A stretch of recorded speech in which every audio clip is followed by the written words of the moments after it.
Folks, good morning. Good morning. I'd like to call to order the April MTA Board Meeting.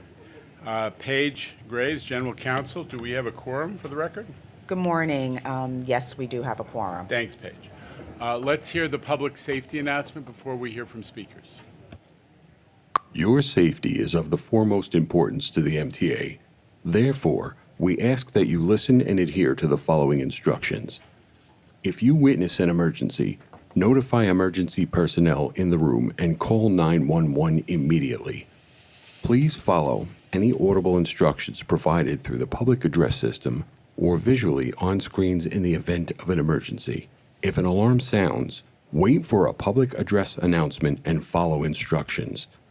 If told to go to another floor or to evacuate the building, leave all unessential items behind and use stairwell A just across the main hallway or stairwell B down the hallway past the elevators.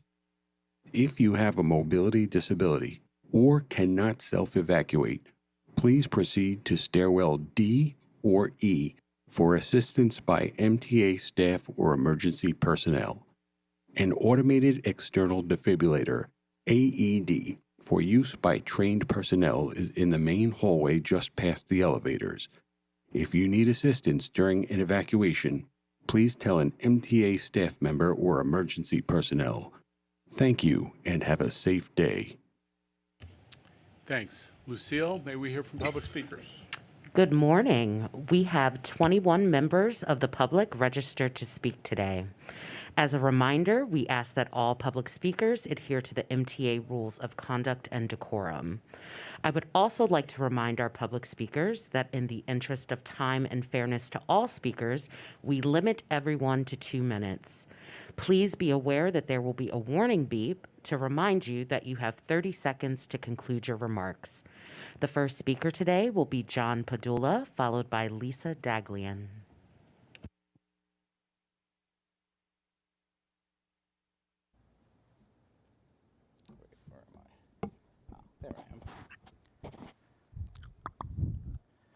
All right. Good morning, ladies and gentlemen. My name is John Padula, and I'm a supervisor with Educational Vision Services from the New York City Department of Education. We are the department that provides services to our city's blind and low vision students. I'm also a member of the Advisory Committee for Transit Accessibility.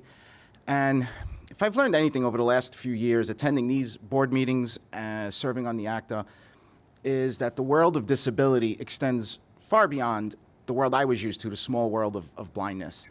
And I think when we talk about satisfaction, we need to consider that to be satisfied, that means certain basic needs have to be met. And I think we all have different needs and at different times, and it's not one size fits all, disabled or not. My Aunt Mary loves Access-a-Ride. She's 80 years old, but her life is wildly different. Her needs are wildly different than mine as a 45-year-old blind professional trying to live with the same autonomy and dignity as anyone else. I think Access-a-Ride in 2017 was on the verge of getting it right. In the fall edition of the 2017 on-demand newsletter, the premise was that a multimodal approach to Access-a-Ride would be taken. And I think that made sense, and I think that's what needs to continue to happen. I know it's being worked on, but if we can be thoughtful about how we attempt to provide services to the multitude of users, realizing that different solutions are going to make more sense for different people based on their needs, I think we'll begin to truly level the playing field. So in closing, I ask Jano, I ask this board, and I ask Transit to really just get behind Chris and his team in their efforts. They're not easy, but their efforts of reimagining Access-a-Ride and just making it better for those of us that really need it. Remember, low expectations lead to low outcomes, and never mistake disability for inability. My name is John Padula. Thank you. Thank you. Our next speaker is Lisa Daglian, followed by Kara Girl. Hi, good morning. I'm Lisa Daglian. I'm the Executive Director of the Permanent Citizens Advisory Committee to the MTA PCAC. On Monday, I said I was optimistic we'd have a state budget by today. Well, apparently I was overly optimistic, although the day's not over yet. So, to our elected officials, please don't forget transit riders as you put the finishing touches on the FY24 spending plan. Mayor Adams, I'm looking at you too. We rely on the MTA to get us where we need to go safely, reliably, and affordably. But to keep doing that, the MTA needs ongoing, dedicated, and recurring operating funding. I know we're all hoping it's wrapped up in the next day or two so we can get back to other critical matters aside from playoff fever and, hey, Aaron Rodgers, such as wondering when the FHWA will finally send over the notice of legal sufficiency and move congestion pricing closer to the finish line. We'll all breathe a little easier, literally, once it's in place. And besides, those R211s and the next phases of the 2nd Avenue subway won't pay for themselves. I do want to thank the governor, speaker, and majority leader, and all of our friends in Albany for ensuring that funding for the MTA was a key part of this year's budget discussions. The MTA also deserves thanks. Jano, you've made it your mission to make our elected leadership know that transit is as essential as the air we breathe. The strong leadership and work ethic at every level of the organization is sending the message that funding transit won't throw good money after bad. It will support the millions of riders across the region who count on it. On behalf of our councils, I'd also like to say thank you for the personal electric vehicle policy that was discussed on Monday. We look forward to working with you to let riders know it exists and its importance for everyone's safety to follow it. On to Omni. Your renewed focus of looking at the next phases as a major project is welcome. The future of fare payment across the system is Omni, and we need it in place sooner rather than later, just like the budget. Thank you. Our next speaker is Kara Girl, followed by Charlton D'Souza. Good morning. I'm Kara Girl, Planning and Advocacy Manager at the Permanent Citizens Advisory Committee to the MTA PCAC. Last week was Earth Week, a fitting time for the MTA to reach the milestone of 4 million rides on the subway in a single day for the first time since the pandemic started. Transit is one of our greatest tools for fighting the climate crisis, and the MTA is already pulling more than its own weight to help the state reach its emissions goals. New York City has some of the lowest per capita emissions in the entire country, almost entirely thanks to the MTA, which helps New Yorkers avoid over 20 million metric tons of carbon every year. The MTA's recent announcement of a commitment to reduce its own emissions by 85% by 2040 is timely. Investing in electric buses, solar power, regenerative braking, and other initiatives will help advance the agency towards a zero-emissions fleet while conserving energy and facilities and saving money in the long run. PCAC has long called for the MTA to create a comprehensive guiding strategy for addressing both sustainability and resiliency needs, which are inherently connected and can't be separated when mitigating the impacts of the climate crisis. We're thrilled that this is the direction you're headed in, with a unified team and approach, combining ongoing sustainability initiatives with resiliency efforts to protect the system from extreme weather and flooding. As summer fast approaches, so does the next round of once-in-a-century storms that the MTA must prepare for. This is yet another reason why we need congestion pricing as soon as possible. It will reduce emissions and improve air quality, while also funding critical resiliency and sustainability projects around our transit system. Yesterday, today, and always, one of the most important things the MTA can do to fight the climate crisis is improving and expanding subway, bus, and commuter rail service to get even more drivers out of cars. We're eagerly awaiting a budget that fully funds the MTA now and into the future, a future with an even better and more reliable transit system than we have today. Transit is our path forward, and it must be invested in. Thank you. Our next speaker is Charlton D'Souza, followed by Jesse Figueroa. Good morning, everyone. Charlton D'Souza from Passengers United. And guys, guess what happened last night? There was a shooting in front of a station agent booth. A man was shot. That could have been the station agent. And let's look at the numbers. 2022, 11 murders in the subway system. 350 station agents got assaulted. 177 cleaners got assaulted. 118 conductors got assaulted, 28 train operators got assaulted, and 14 station supervisors got assaulted. And you know what? On Saturday, I almost became a victim because somebody tried to rob me on an F train. The subways are in crisis. Mr. Chairman, I am appalled with your leadership. Okay, people are dying in the system. People are getting stabbed. There was a stabbing at 42nd Street. But what do you keep saying to the press? Oh, crime is under control. The subways are safe. No, they're not safe. It's a state of emergency. Be a chairman and stop pandering to the governor. The subway system is in a crisis. And you know what's not on these stats that your safety office released? Police officer assaults. Police officers are getting bitten. They're getting attacked. They're getting attacked. The subway system is not safe. And I want to say something. Last month, my colleague, when he came to speak, he was bumped all the way in the back. And I know why now, because there are board members on this board who are getting money and who are a part of Transportation Alternatives and the other organizations. We all know. And I will say this, you can get congestion pricing. We support congestion pricing only on the East River bridges and tolls. I'll be damned, because in Hollis, Queens, we have bad service. The E&F trains are breaking down. We have communication-based train control. It's a failure. No communication. People are being left stranded. So you know why? We're not going to let Uber and Lyft have a monopoly on congestion pricing, because guess what? They're going to skyrocket the rates. Senior citizens and people are going to get ripped off. If y'all couldn't pull off the bus redesigns right, and y'all messed up the railroad Thank you for shuttles, your comment. that's going to be a mess too. A pregnant Thank you woman got a for your miscarriage comment. on the railroad, on platform Thank 11 you and 12. for your comment. Our next speaker is Jesse Figueroa, followed by Alita Dupree. Everybody, how's everybody today? I agree with Brother Charlton here. I was harassed on the subway. He's right. Crime has gone out of control system-wide.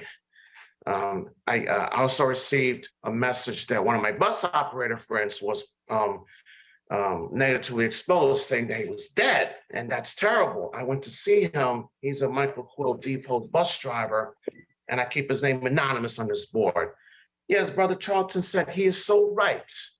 Please, please, Mr. Chairman, all due respect, we the people have the right to advocate what needs to be done properly in our system. It's all messed up right now. People getting shot, people getting stabbed, people getting killed, this and that.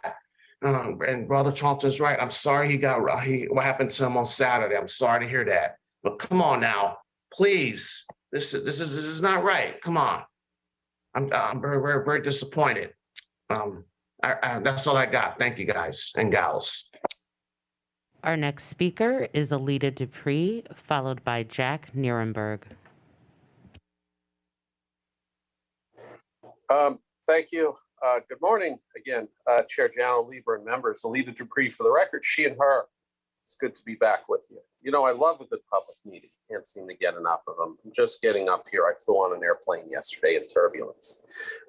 First of all, reading the agenda, Nassau County Bridge Authority. Very, very important being able to help get easy pass on that Atlantic Beach Bridge. This will bring about equity and consistency. People don't carry money like they used to, and I hope to rent an electric car. And with Easy Pass, I'll be able to use any of the toll facilities in the New York mega region. So that's something very helpful, and I ask for your yes vote on that. I keep saying it, but I hope to be in New York soon. I'm working on it, maybe in May. Weather is getting better. And I hope to fly into LaGuardia and use that bus service again that takes me over to, I think it's 74th Street, where I can get either the 7 or the E train. I have options. And ADA, as always, is very important. Now we have settlement. It's time to get the shovel in the ground and do even more than what the settlement calls for, so we can have full participation. And the climate plan is essential. We have to remember that we have to reduce the amount of diesel used on the commuter rail. That's really a big part of emissions, and we can do that with renewables and electrification. And we have to continue our work on Omni. I talked about it in committee. So I want to be able to use it on the commuter rail. But hopefully soon I will be in New York and use this legendary and historic system that is the subway and experience. Thank you for your comment. Stately. Thank you.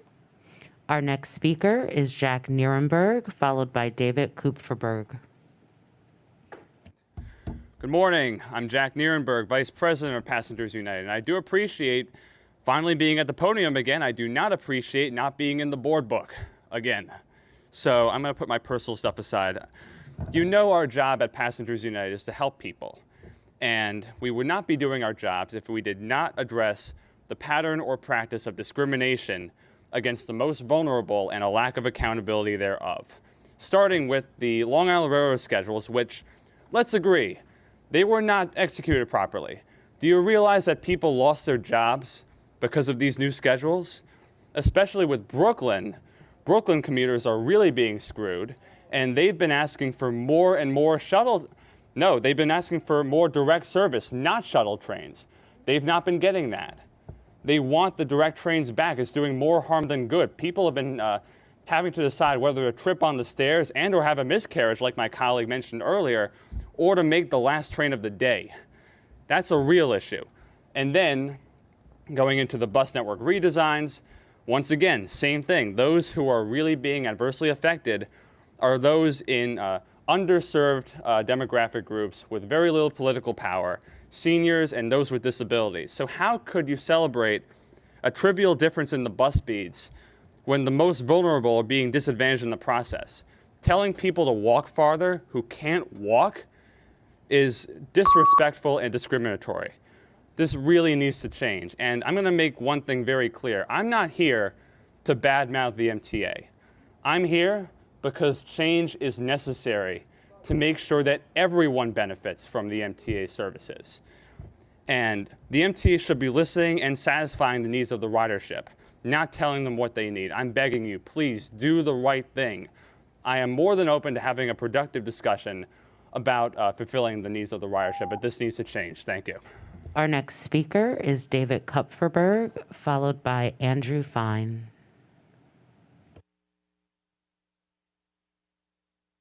For the Brooklyn Bus Network redesign, the service planners admit that Brooklyn has a dense core network of services that people have trusted for decades, though service gaps remain. Therefore, there should be 3 objectives for the redesign: close service gaps, expand service to transit deserts, and do both without negatively impacting the core network. Luckily for the MTA and NYC DOT, I analyzed each and every bus stop within Brooklyn on a case-by-case basis. I make a similar conclusion as I did with the Queens Bus Network redesign draft plan. 95% of the stops in Brooklyn are good exactly where they are. In my analyses, there could be a bus stop in one direction when there is not a comparable stop in the opposite direction. This should also be analyzed on a case-by-case basis. The addition, removal, or retention of a bus stop should be based on the needs of the community, not the MTA, not the city DOT. The purist in me doesn't want existing BM 1, 2, 3, 4 Saturday service eliminated. But the realist in me knows that the MTA has the data to back up some of their intentions. The similar could be said about the existing X28 weekend Seagate service. But I know that there is enough ridership during the weekday peak on the existing X28, X38 to warrant Seagate service. I also know that there's enough ridership to warrant Saturday service via the existing BM5, as well as in central Brooklyn via Church Avenue and Prospect Expressway. I think there should be 2 compromises. First, the proposed BM1C, 2C, 3C, and 4C should operate via Church Avenue. Second, the BM1C and BM2C should operate Saturdays. Regardless, the proposed BM35 has a sufficient number of riders for Saturday service. If the MTA could spend money on customer service centers, it could spend money on implementing what I have proposed.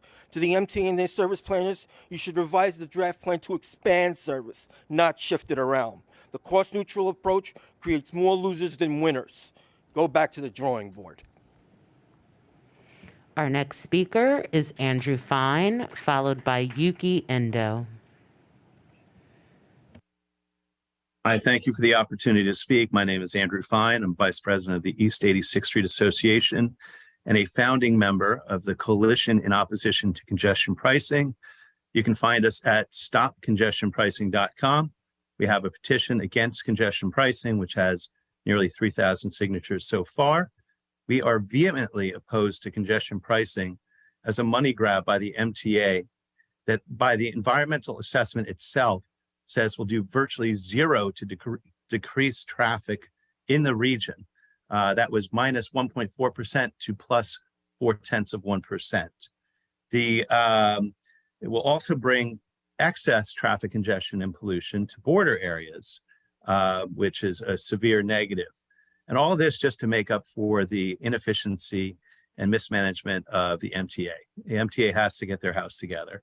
Congestion pricing is an ableist, elitist, anti-senior, and anti-family initiative.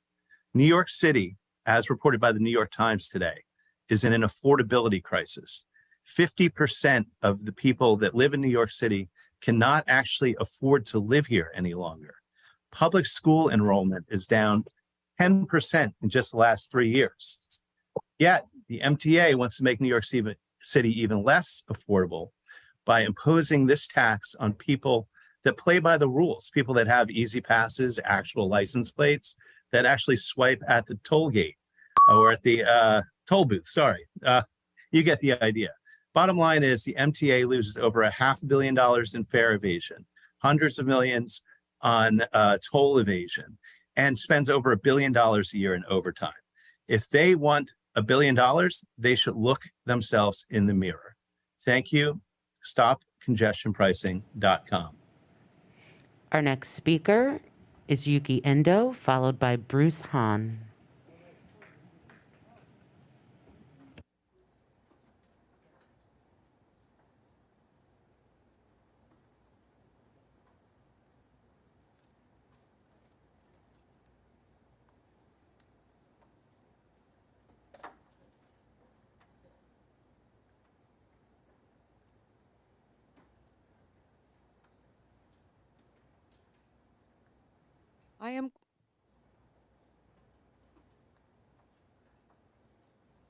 I am grateful for Long Island Railroad, Metro North Railroad combo ticket, but need for senior disabled as well. City ticket should be merged with Long Island Railroad, Metro North Railroad, so you could go between Bronx and Queens for $5. Main line needs shuttle bus during weekend shutdown because Nice Bus, N22, and 24 buses do not run frequently during the weekends. Mainline shutdowns are hurting many businesses in Mineola, Westbury, Hicksville, including some taxi service.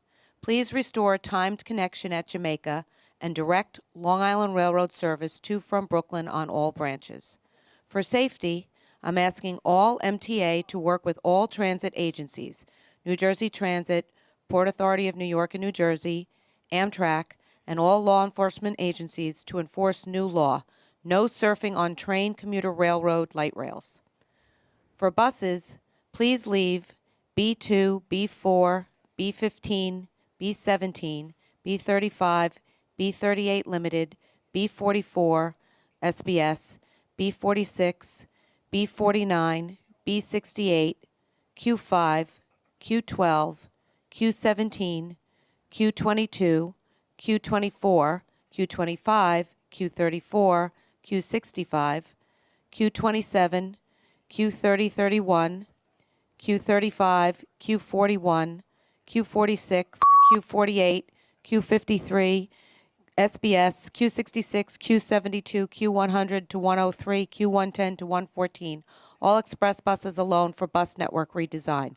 I agree with B57 extension of Jackson Heights, but Red Hook Brooklyn Heights service needs to be kept. It would help go to IKEA. I would love to see free fare bus service on all New York City buses and Nassau County Nice Bus because Westchester County Beeline Bus free fare service and Connecticut free fare statewide was awesome. Thank you for your comment. Our next speaker is Bruce Hahn, followed by Elizabeth Valdez.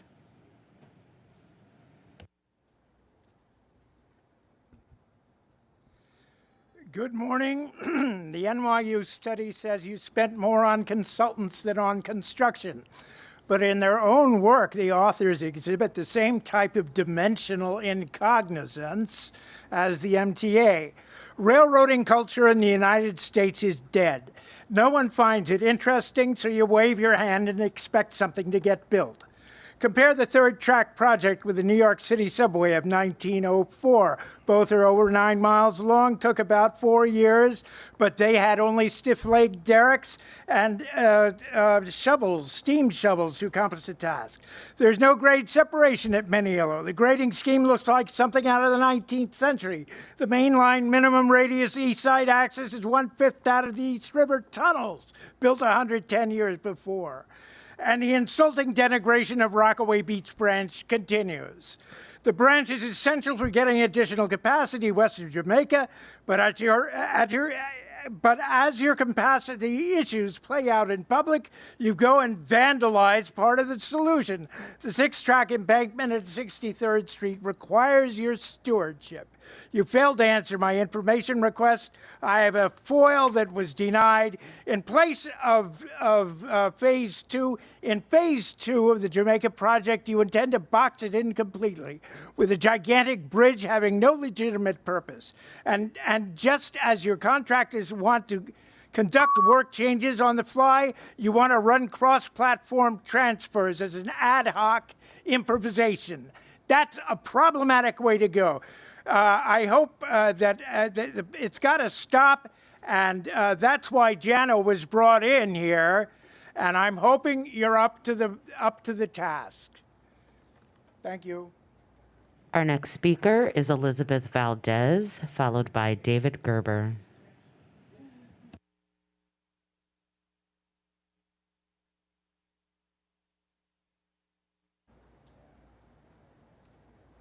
Good morning. I'm Elizabeth Valdez, Systems Advocate at the Brooklyn Center for Independence of the Disabled, or BCID. On Monday, I went to the state courthouse at 60 Center Street, where Judge Hagler approved the settlement in the lawsuit that BCID and other disability advocates had brought against the MTA over subway accessibility, and I was proud to be there. As you know, the agreement will ultimately mean that at least 95% of subway stations will be accessible to people like me who use wheelchairs and have other mobility disabilities. Judge Hagler congratulated advocates. He also praised the MTA for coming to this landmark settlement. Let me add my voice to Judge Hagler's. The settlement is a victory for the disability community, for MTA, and for all New Yorkers. Congratulations. The approval of this settlement marks the beginning of a new era of accessibility in New York City, but there is still much more to do. Our lawsuit was filed exactly 6 years ago yesterday. At this time, we sued the MTA in federal court because of the poor maintenance of the elevators already in the subways. Those problems remain, and the lawsuit unfortunately has not been settled. It's long past time to fix the elevators. It's time to make a legally binding agreement to do so, as Boston and other systems did years ago. Beyond that, Access-a-Ride remains troubled. On-demand service is available only to a handful of people. Meanwhile, other riders continue to deal with long waits, roundabout routes, and frustration. And you continue to get rid of bus stops, making it more difficult for disabled riders. The MTA is making progress, but there's time to do more. Thank you. Thank you. Our next speaker is David Gerber, followed by Michael Ring.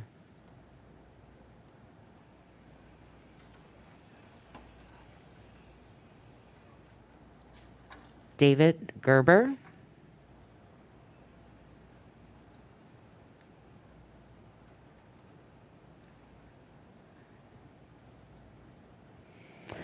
We'll circle back. Our next speaker is Michael Ring, followed by Jason Anthony. Hi, I'm Michael Ring. For anyone who needs a visual description, I'm just a white guy wearing a green hoodie and a green hat, and it says Disabled in Action on it. I'm also part of Disabled in Action, and I was also in court on Monday for the final settlement in the elevator case.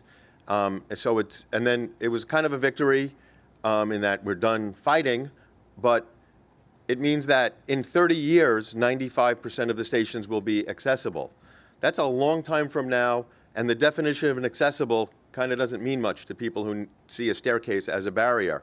I'm just really hoping that what you can do towards accessibility is consider what you all did today. We're up on the 20th story. No one took the stairs. The stairs are an impediment to anyone who wanted to get to this meeting, anyone who wanted to get to work. Try to think of all the people who live all over New York who can't get to work because there are stairs. Waiting 30 years for 95% of the stations to be accessible is a long time. The settlement is a floor. It's the minimum you have to do. I'm just saying, let's aim higher. Let's get New Yorkers to work. Let's let New Yorkers go to school wherever they want. a staircase is a big problem for a lot of people, and it doesn't have to be. And thank you for settling the case. I know if we would have gone quicker and you didn't pay those lawyers so much, we might have had 2 more elevators by now. But it is what it is. Thank you very much. Our next speaker is Jason Anthony, followed by Andy Keto. Good morning, Jana.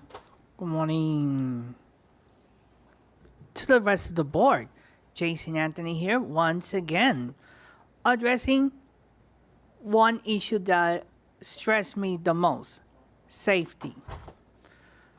I would love to hear one announcement that a pair system of ours not far from us could say the following: while boarding, please move to the center of the car. Because this morning, when I was boarding the 4 train to come to this meeting, almost everybody was needing the doors. What if there was an emergency on a subway car? Nobody will be able to exit the car. Or even if a person that is who has an emergency cannot evacuate a subway car, and everybody is blocking all doors, how are we going to exit? And addressing safety, there was an incident at my home station, Atlantic Avenue Barclays Center. Transit District 32 is missing in action. At 42nd Street Port Authority Bus Terminal, there was an incident over the weekend. Police officers are distracted on their phones, and we try to address them face to face. They're like very rude. And then we don't see the police commissioner here at this board addressing those same issues, and then we see their subordinates. But I'll see you guys next month. Thank you for your comment. Our next speaker is Andy Keto, followed by Sally Wolf.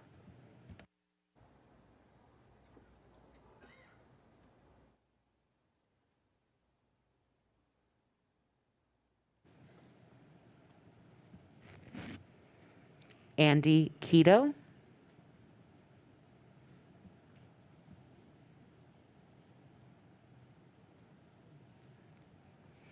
Our next speaker is Sally Wolf, followed by Lucy Coteen. Sally? Hi, everyone.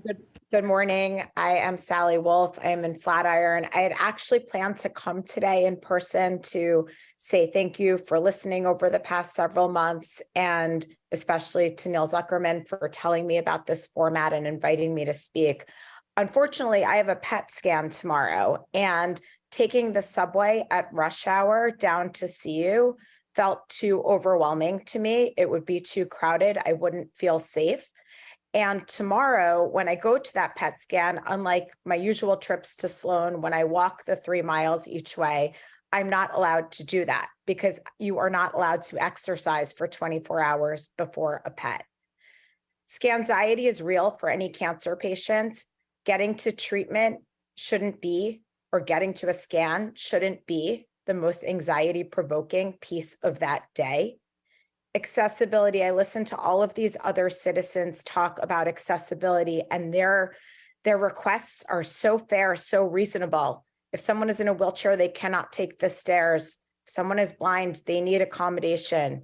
There are plenty of New Yorkers like me who are not visibly impaired or disabled, but we do not feel safe on the trains or the buses as they stand today.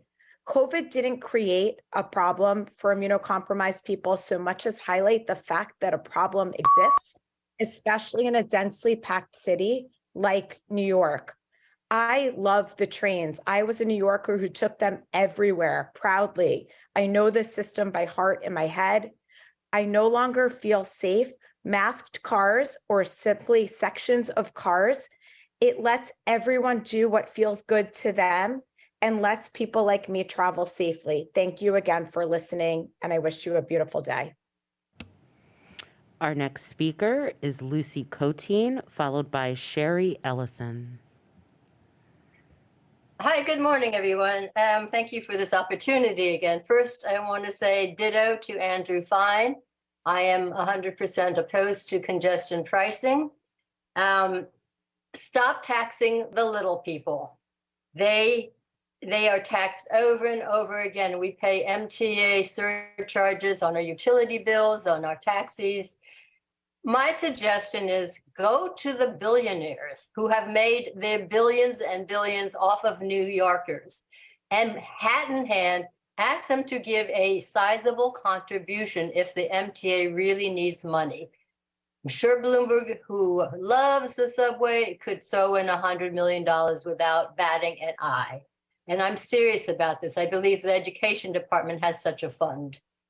Don't come back to the people over and over again. People are sick of the city. They're leaving the city, and workers are not going to be coming in here. There will be more at-home workers if you put in this unfair tax, and please call it a tax. We pay enough taxes.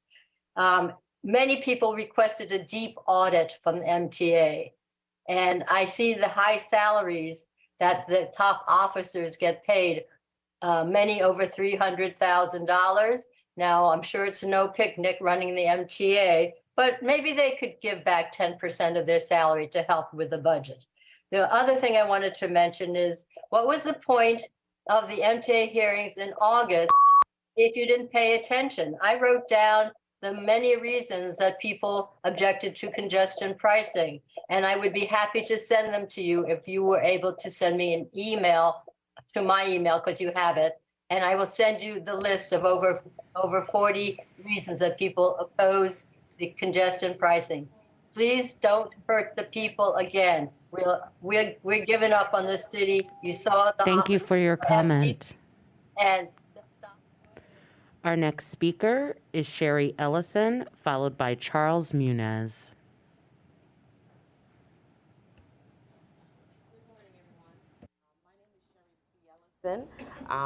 On behalf of the Hollis Station, I thank you very much for your time. Oh, thank you so much. So there are significant safety issues at the station, including the broken platform boards. Currently, the Deer Park train bypasses the Hollis Station but stops at the Queens Village and the Elmont Station. We need more service at the Hollis Station, and we need for you to fix the broken platforms there. Instead of fixing the broken platforms, what's been happening, I'm not sure if many of you are aware of it, there is specifically an announcement made for the Hollis Station. It is not at the Queens Village Station or anywhere, yes. So the announcement at the Hollis Station says, passengers at the Hollis Station, please watch your step. That is your resolution for the broken platforms instead of fixing it. What's going to happen, and we all know, is that your attention will come to the matter when someone gets hurt. Someone did get hurt. That's why you now make that announcement. So we're asking for the trains that bypass Hollis but stop at Queens Village and Elmont directly before and after to stop at Hollis. There is not enough service at the Hollis Station. The Hempstead branch, you need to increase the service and fix the Hollis Station. I'll say it again. You have broken platform boards that people are falling in, and instead of fixing it, there is an announcement made for passengers at Hollis to watch their step. Process that. Instead of fixing it, you now are saying, please watch your step. The station at Hollis does not look like Queens Village or Elmont. Why? So we need your attention. You should not be making changes that are at the expense at other stations in other communities, and that's unfair, and we deserve better. Thank you. Our next speaker is Charles Muniz, followed by David Gerber. Yes, my name is Charles Muniz. I'm a transit worker and also a member of TWU Local 100. I'm looking at a list that was released by the MTA Department of Security. Over 600 station workers were assaulted, 350 station agents, 177 cleaners, that's 10% of the people that work in the stations department. In 2022, assaults were up at an all-time high. And now in 2023, you can bet that they're going to be higher because of this ridiculous decision to let the station agents, to actually force the station agents out of the booths. They're not allowed to sell Metro cards or Omni cards, which is another stupid thing, because I don't know why. I don't understand why, because any revenue is better than no revenue. So to have these station agents just walking around and risking their lives doesn't make any sense to me. It shows that the MTA doesn't care about the workers. Let's not forget that they were the ones, the suits were the ones who, during the height of the pandemic, refused to take any fares and let these people on for free on buses. And these people now do not want to pay. And when a bus driver or a station agent says, hey, you have to pay, they get verbally abused or they get assaulted. Why these station agents are out on the platform does not make any sense. And I just hope that nobody else gets assaulted because they'll be on your heads. So think about the dumb decision that you did, because it's extremely, extremely stupid that you have put people's lives at risk. I just don't understand it. You have to live with it. I suggest you look at it and change, reverse course, and have these people back in the booths selling Metro cards and Omni cards. Thank you for your time. Our next speaker is David Gerber, followed by Tashia Larabors. Good morning. Can you hear me now, please? We can hear you. Yes, hi. Good morning, everyone, MTA Board. In regards to the MTA settlement, it's good that you settled and make all stations accessible. Now, how about making all bus stops accessible by getting those NYPD vehicles off and blocking those bus stops? Most notably on St. Nicholas Avenue by Transit District 3, alongside Broadway, as I ride the 1 train going down towards 137th Street, there's a bus stop block there. Along the 52nd, outside the 52nd precinct where the bus lane is blocked. I mean, there are various other locations there. But most importantly, I'm also speaking about congestion pricing and the MTA's hypocrisy. Among the hypocrisy itself is that they want to charge you a flat fee for entering Manhattan below 60th Street. Yet there are vehicles with illegal license plate covers that are roaming all around New York City, including a black Dodge Durango that's parked inside your own MTA-owned Barry Tunnel parking garage outside Greenwich and Washington Streets. Plate number HXN1325, New York plate number. Parked right inside the MTA garage there with the illegal license plate cover on the rear and a Blue Lives Matter sticker. And then later on in the day, there's a Honda Accord, a black Honda Accord, that's also parked around Stone Street and Broad Street with New Jersey plates also for illegal license plate cover. If you want to have congestion pricing, you need to do something about your own MTA itself and stop these license plate covers roaming the streets. You have one template that has 6 templates working for American Museum American Indian. Thank you for your comment. Our last speaker is Tashia Larabors.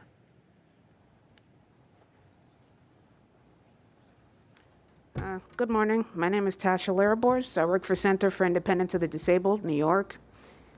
My original intention was to talk about assessment centers in regards to Accessoride, but after my 3-hour trip around the city yesterday, I felt that was more important. The driver refusing to go to the Midtown Tunnel, so instead took another route, which resulted, as I said, 3 hours. And mind you, the only words he could say to me was hello and goodbye. Mind you, I had 2 seizures yesterday at the office.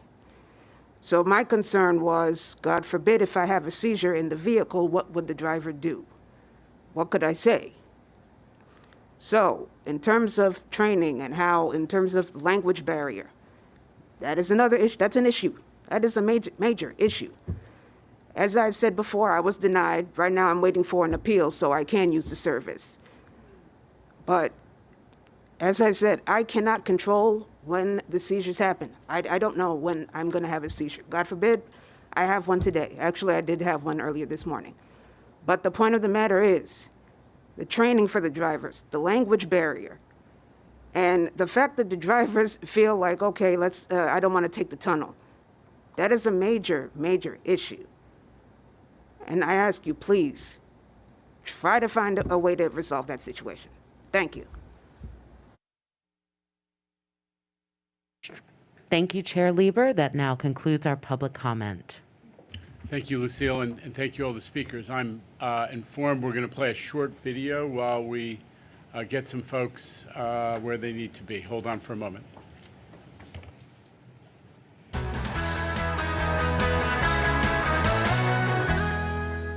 What does a depot bus dispatcher do?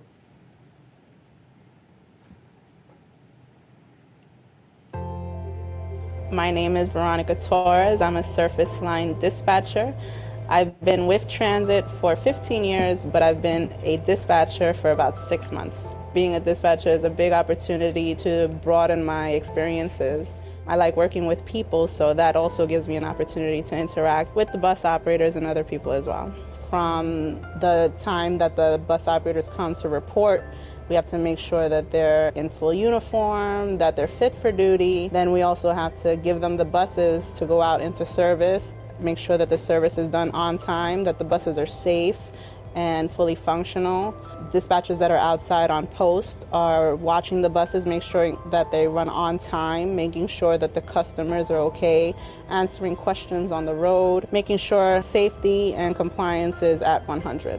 We have the yard dispatchers, we have the crew dispatchers, and we have the general dispatchers. And these are all various functions.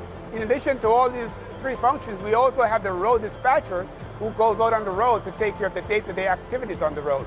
Patience and empathy make for a great dispatcher. Because I've been a bus operator for so long, I understand what it is that they do and what it entails, and I'm very empathetic to what their needs are. What we do is so important as a whole. Without the dispatchers' cohesiveness and working together, the bus operators also in unison with us, because we can't do our job without the bus operators also doing their job. So with everyone working together, it just makes for a smooth process.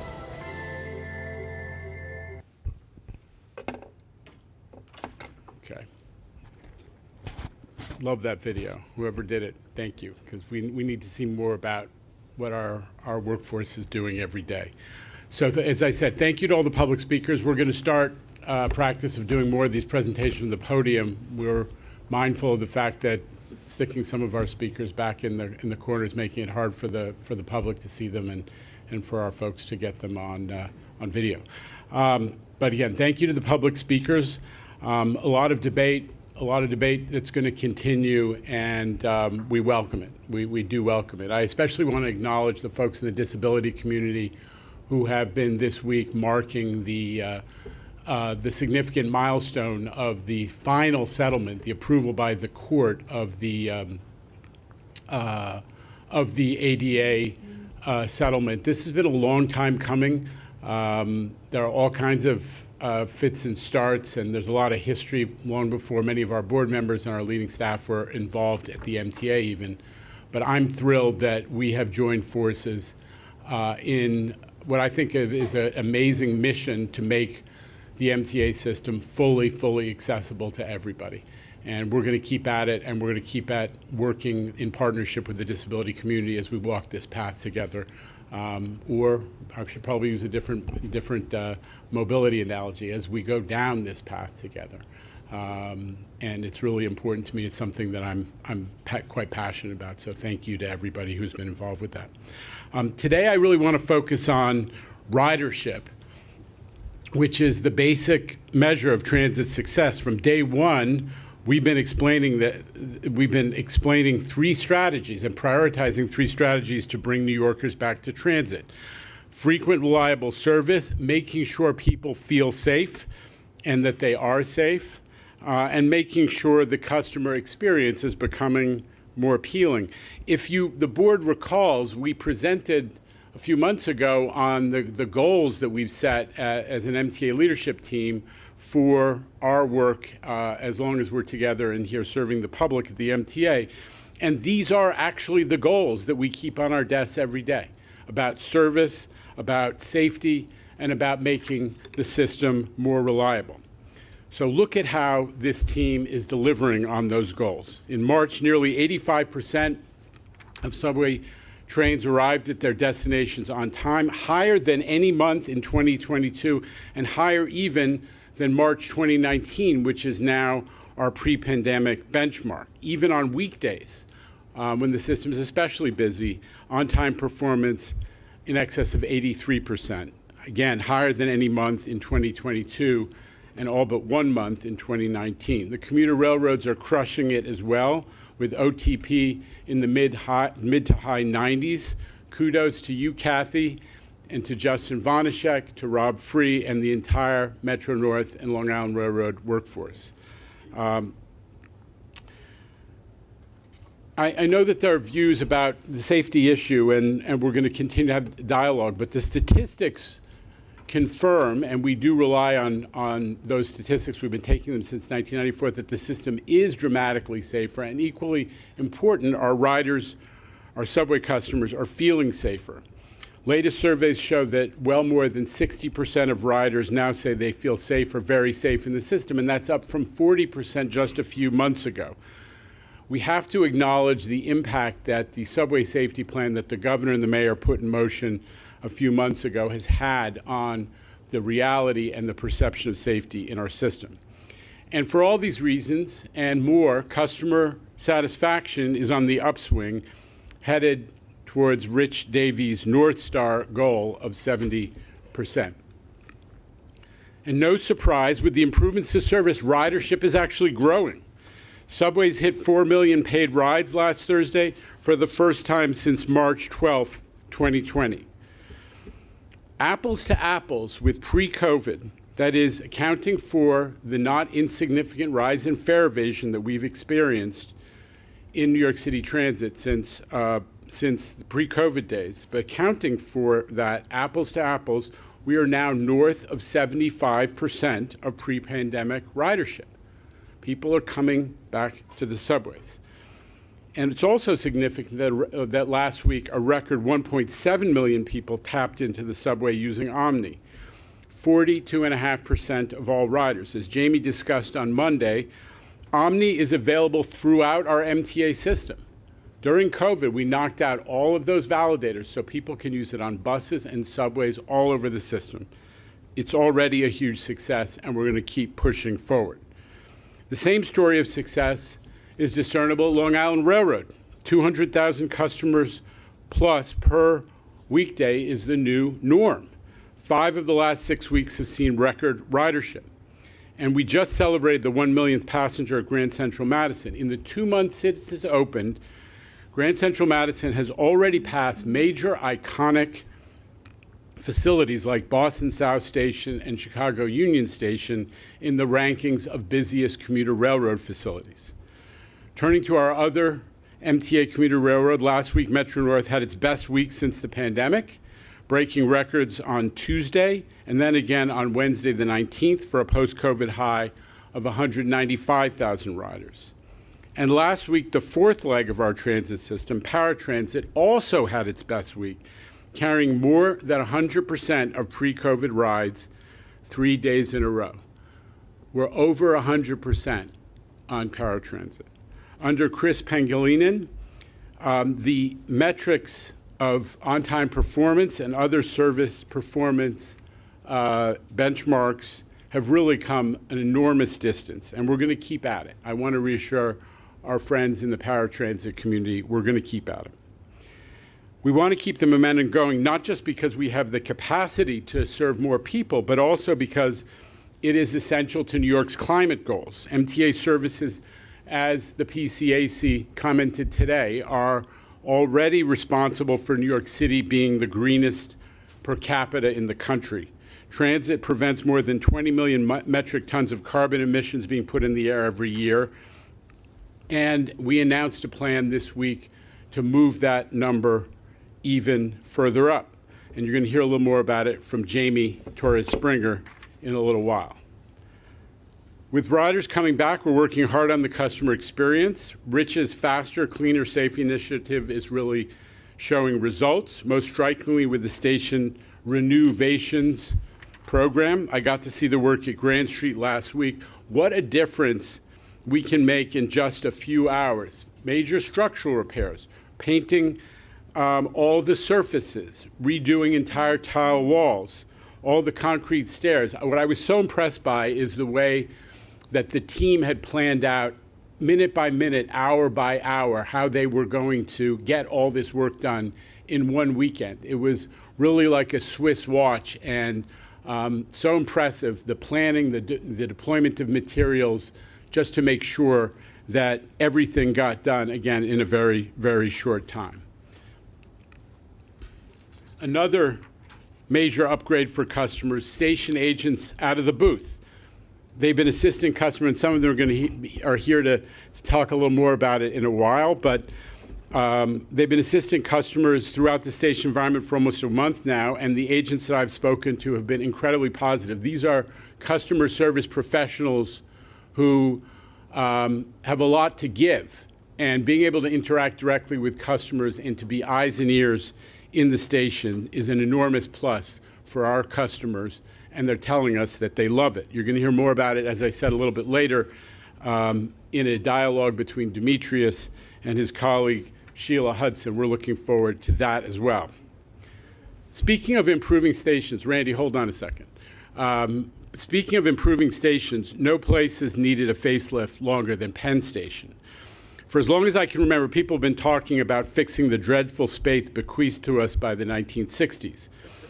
It's been, until recently, it's been all talk. We've been talking about it a long time, but it has been all talk. But the MTA just wrapped up work on a $700 million project to expand and modernize the Long Island Railroad Concourse. It's been totally transformed. This is the area that is used not just by our Long Island Railroad riders. Jerry Brinkman knows it like the back of his hand. But it's also, you know, the 7th and 8th Avenue Penn Station subway stations are together the largest single complex in the system. This is a huge subway node as well. Listen, recently I had a chance to take 3 of our board members on a great tour. I just want to thank Sharif, Elizabeth, and Haida for giving us so much of their time. But I think that we're seeing how different that space is, and you're seeing the looks on folks' space. Now, normally our beat press, we love them, but they don't normally give us material that's suitable for me to display at a board meeting. But in this case, a recent Newsday TV piece that was developed by Alfonso Castillo, I think captures the impact of this. So I'm going to play it for you. It's 2 minutes long. Let it roll. Dark, dingy, cramped. If you're still using those words to describe Penn Station, there's a good chance you haven't been here in a while. 4 years after work began on a $700 million effort to improve the Long Island Railroad's concourse at Penn Station, the project is nearly finished, and the results are dramatic. Total transformation.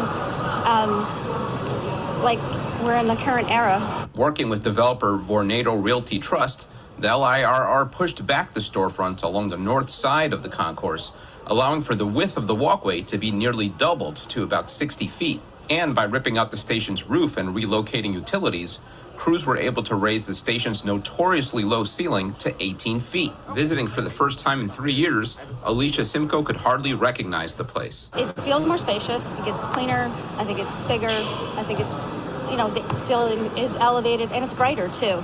There are several other improvements, as project director Matthew Zetwak showed me in a tour, including new LED lights, cameras, escalators, and digital signs all throughout the station. As a Long Islander, growing up on Long Island and being familiar with coming into the city and taking Long Island Railroad and coming into Penn Station, it's an incredible transformation. It's night and day. Often we find folks walking around here saying, "Where am I?" It's nothing like the old Penn Station. Still, there's more work to be done. Several new shops and restaurants along the concourse aren't expected to start opening until this fall, and the state is still planning on a larger $8 billion Penn Station reconstruction project that could take 5 years to complete. Some LIRR riders have mixed feelings about more construction at Penn. I feel like it would just be overdoing it. But I mean, it's always nice to add some more glass around New York. Another big X factor, Madison Square Garden, which sits right on top of Penn Station. Its agreement with the city that lets it operate here is set to expire later this year. And there's a push by some to relocate the arena so you could have an even grander expansion of Penn Station. For Newsday TV, I'm Alfonso Castillo. Okay, and probably going to be the last piece that Alfonso ever does that I play at the board meeting. God bless him. But I mean, I think the question is, what's next for Penn? I mean, there's a lot of discussion going on. That's good. You heard some of the open questions at the end of the Alfonso piece. Our view is what the governor has said, which is we need to prioritize fixing existing Penn now. We don't need to focus on a million different other things. The Hudson Tunnel project is underway. That's going to take some time. But for New Yorkers, fixing Penn now has to be the priority. And we still have a ways to go. As good as that Long Island Railroad Concourse project is, and you can tell how proud we are of it, there's a ways to go. But there's been confusion about what remains, so let me try to clarify what the additional Penn reconstruction project is. What it is not is the development of office buildings adjacent to Penn. There was a series of land use actions that the state took in anticipation of future development. But the rebuilding of existing Penn stands on its own. And you know what? We already have a ton of money for it from the state of New York, which allocated a couple of years ago $1.3 billion for this. If you did the project as other elements of the so-called Gateway program have been talked about, which is 1/4 each from the states, each of the two states, New York and New Jersey, we're pretty far along in putting together the money for New York's share of finishing a reconstruction of Penn Station. So our expectation is that we're going to do as the governor has set out, which is to finish the design and move towards construction of the minimum project necessary to really create an environment similar to what you saw in the concourse for the rest of the station. But it does not involve real estate development, and it does not have to involve real estate development around the station. Obviously what's involved is raising the height of the dark, narrow areas of the station that remain, those north-south concourses. That's where a lot of the vertical circulation is, the stairs and escalators and elevators down to the platform, but people don't want to use them, right, Jerry? Because it is such a dingy space, and it's kind of creepy sometimes. Right? Right? So making those areas where people can access the platforms much more inviting for people to linger. In the concourse that we installed, you see how there are track assignment boards on every column, so people don't have to stand over by the main gate area waiting at that one big board. Like I always say, like it's Mount Sinai, we're waiting for Moses to come down for the tablets. You spread out. Those track assignment boards allow people to spread out. They're going to spread out even more when they can see their track assignments and get a cup of coffee or buy a slice of Rose's Pizza when it comes back, or to grab some food takeout for when they get home.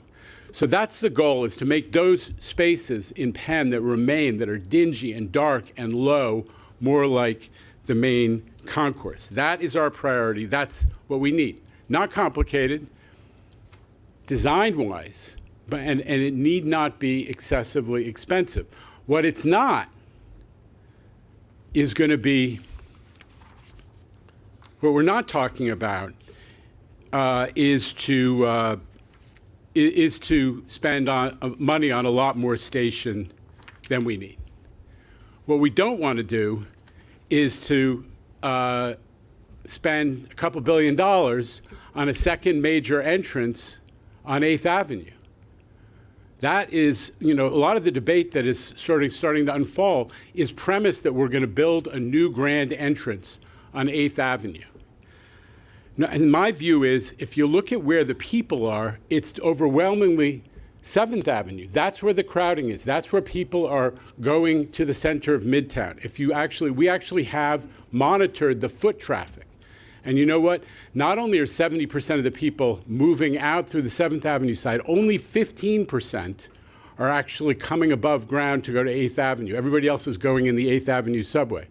It makes no sense to invest a couple $2 billion, most of which will go to Madison Square Garden, because the premise is to buy out the Hulu Theater, take it all apart, put back together all the mechanical, electrical, and plumbing systems for Madison Square Garden.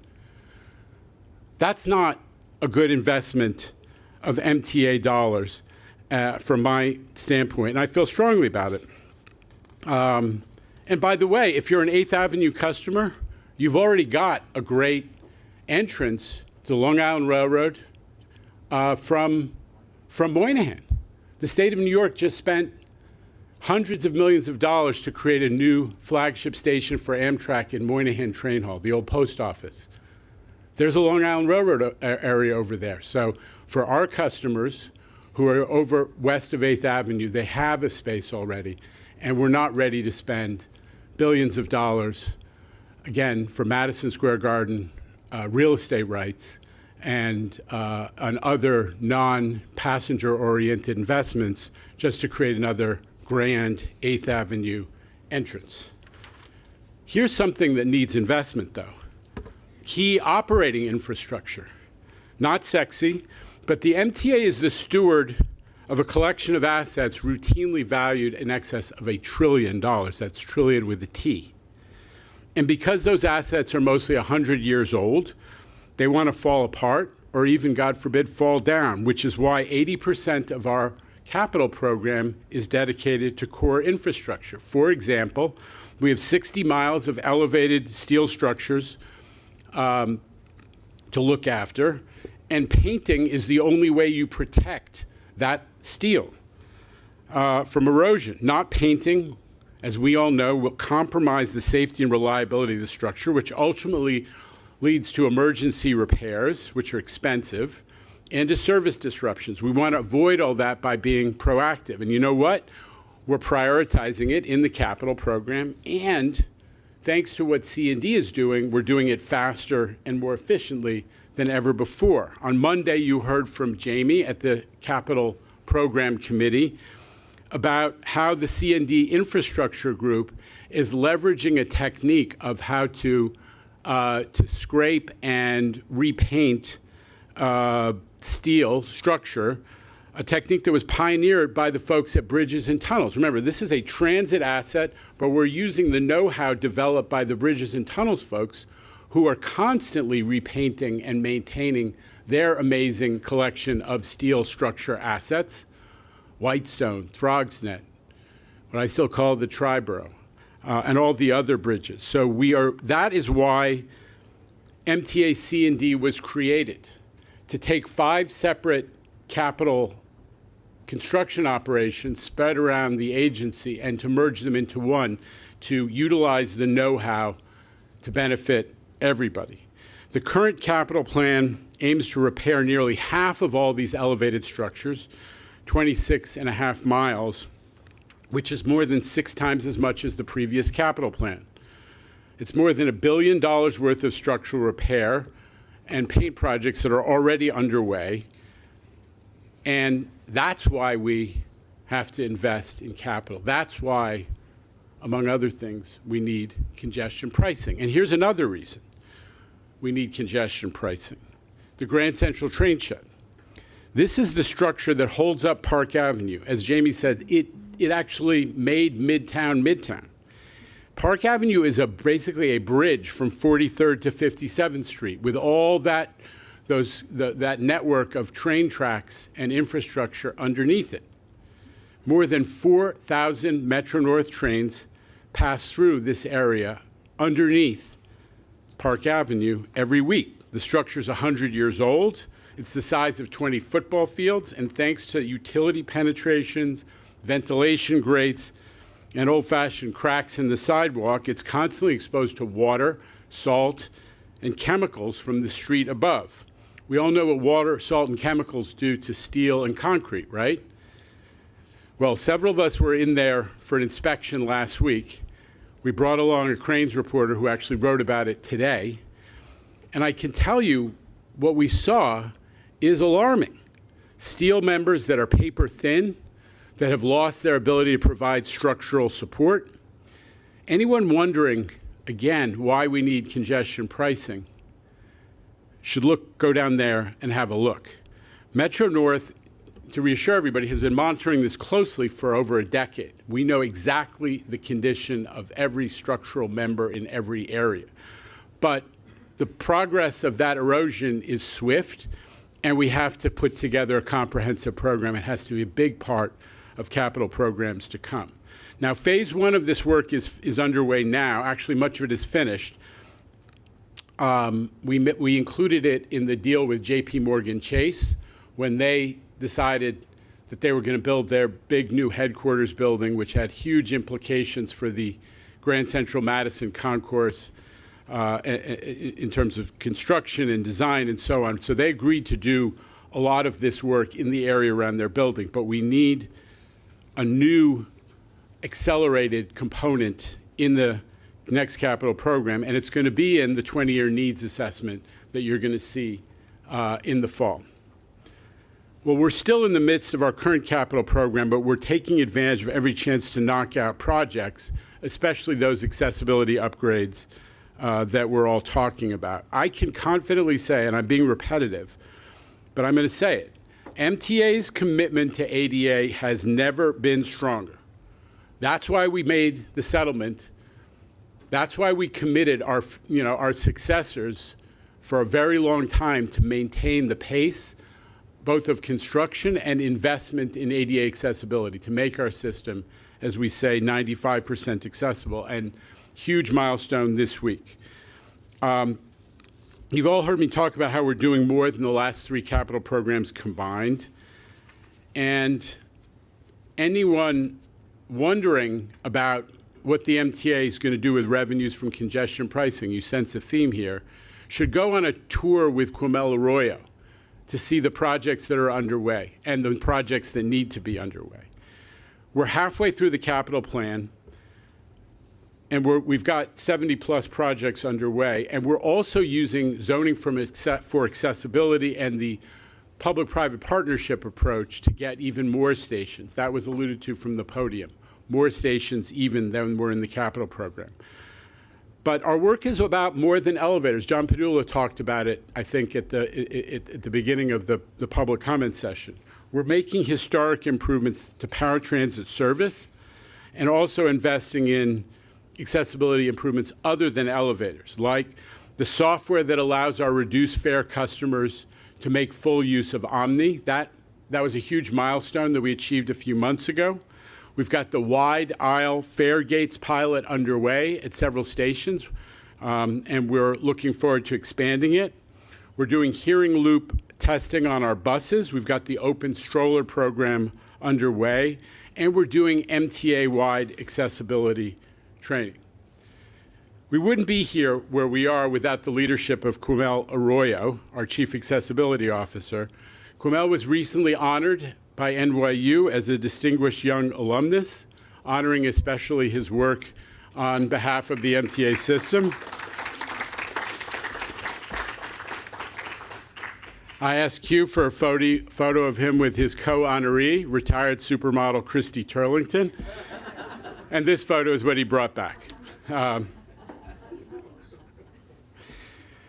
Finally, I can't close out without mentioning the budget. We're now waiting for white smoke to come from Albany. When exactly it's going to be, I do not know.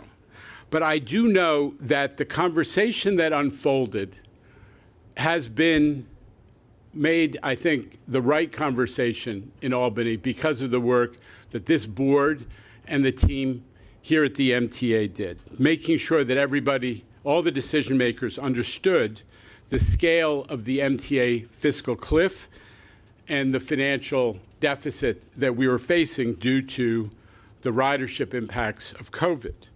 The fiscal cliff is really a national problem.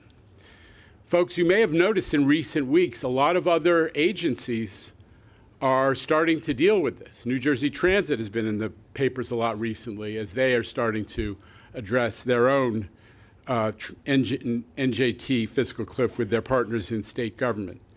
I'm proud that our team was talking about this 2 years ago.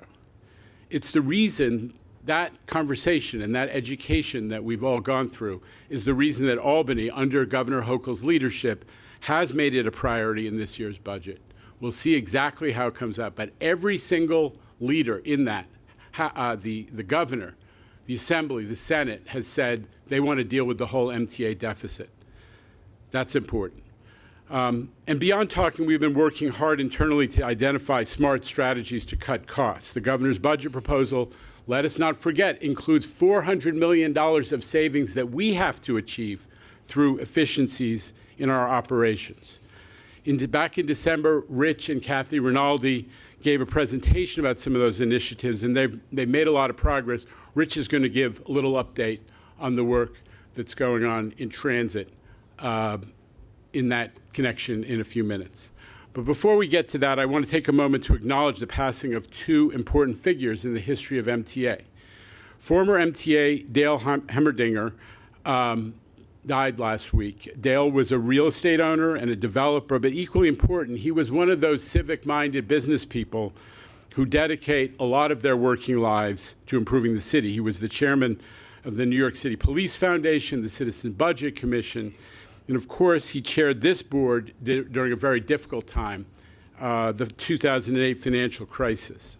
With his leadership, the MTA was able to stay afloat in that difficult time while maintaining service and managing to keep down fare increases. It was something that he was very proud of, and we honor his memory. The second person I want to recognize is former MTA General Counsel Steve Poland. A lot of us knew him. Steve was the General Counsel at the MTA in the 1980s when Dick Ravitch and Bob Kiley were the chairs. And I was just starting my career in city government working on transit issues. Steve helped to develop the legal structure that gave us the MTA's bonding program, and he negotiated the first major car procurements. Andrew, you remember all this. The first major car procurements, which really allowed the MTA to turn the corner and start to bring back a system from the dark days of the 60s and 70s, that graffiti-scarred image that's never left our memories entirely. After he left the MTA, Steve went on to an illustrious career as a transportation lawyer, torturing MTA and other public agencies with his amazing negotiating skills. I was on the other end when we negotiated actually the first agreement for what became Moynihan Train Hall, and he was representing Amtrak. But Steve was truly one of a kind. He was passionate about New York and transportation. And on my part, I just want to acknowledge him and his contributions to the MTA. But before we turn to all the other business, I have to acknowledge it's Administrative Professionals Day. And all of us are, we try to get a lot done, but if we're honest with ourselves, we know that we would not without the assistance of the administrative professionals who work their tails off at MTA headquarters and in many other places supporting our board. I need to say thank you to Janet Noreen, who puts up with me every day and is a cheerful, maintaining her sense of humor in the face of so much insanity on my part. So I have to acknowledge that, and I know everybody joins me in acknowledging the administrative professionals who are such important parts of the MTA. So with that, Rich, give us a little bit of an update. Thanks.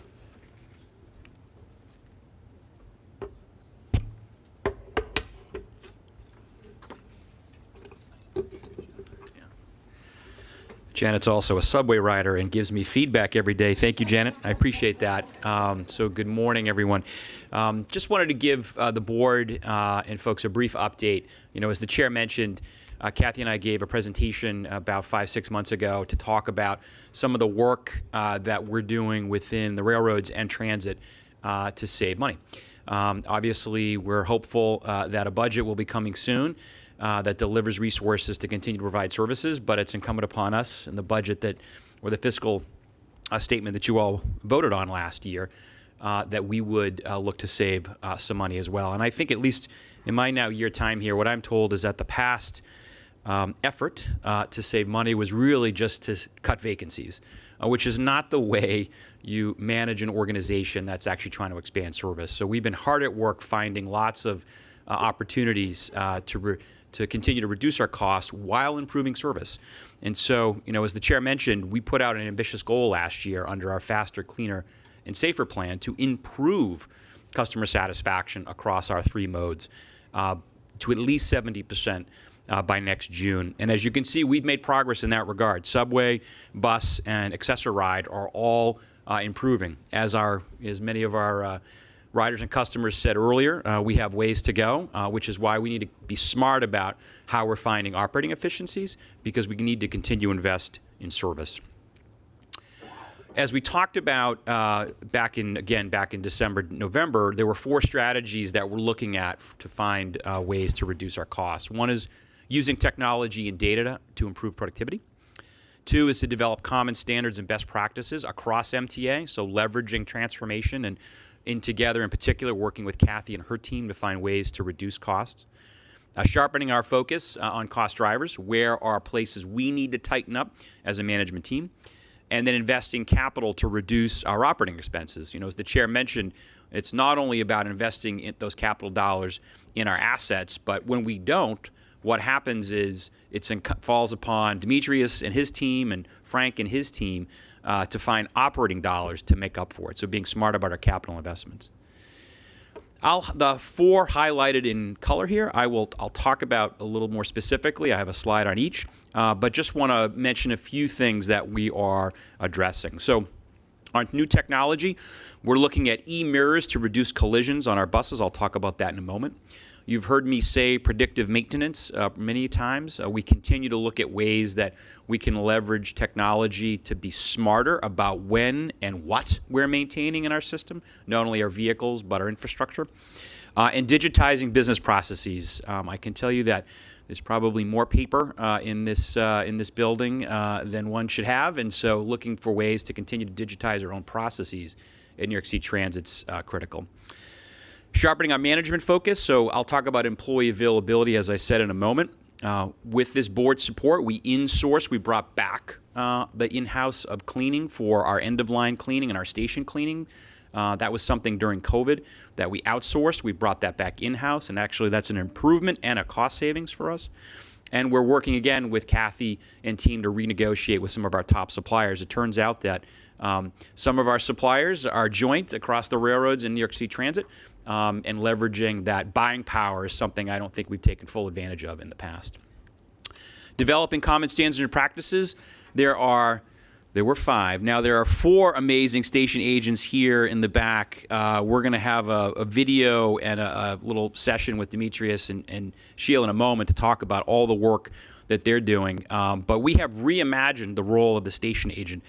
Some might say, well, that could have been a cost savings. Why didn't you just No, we see the station agents as a critical part of what we want to deliver in New York City Transit, which is excellent customer service.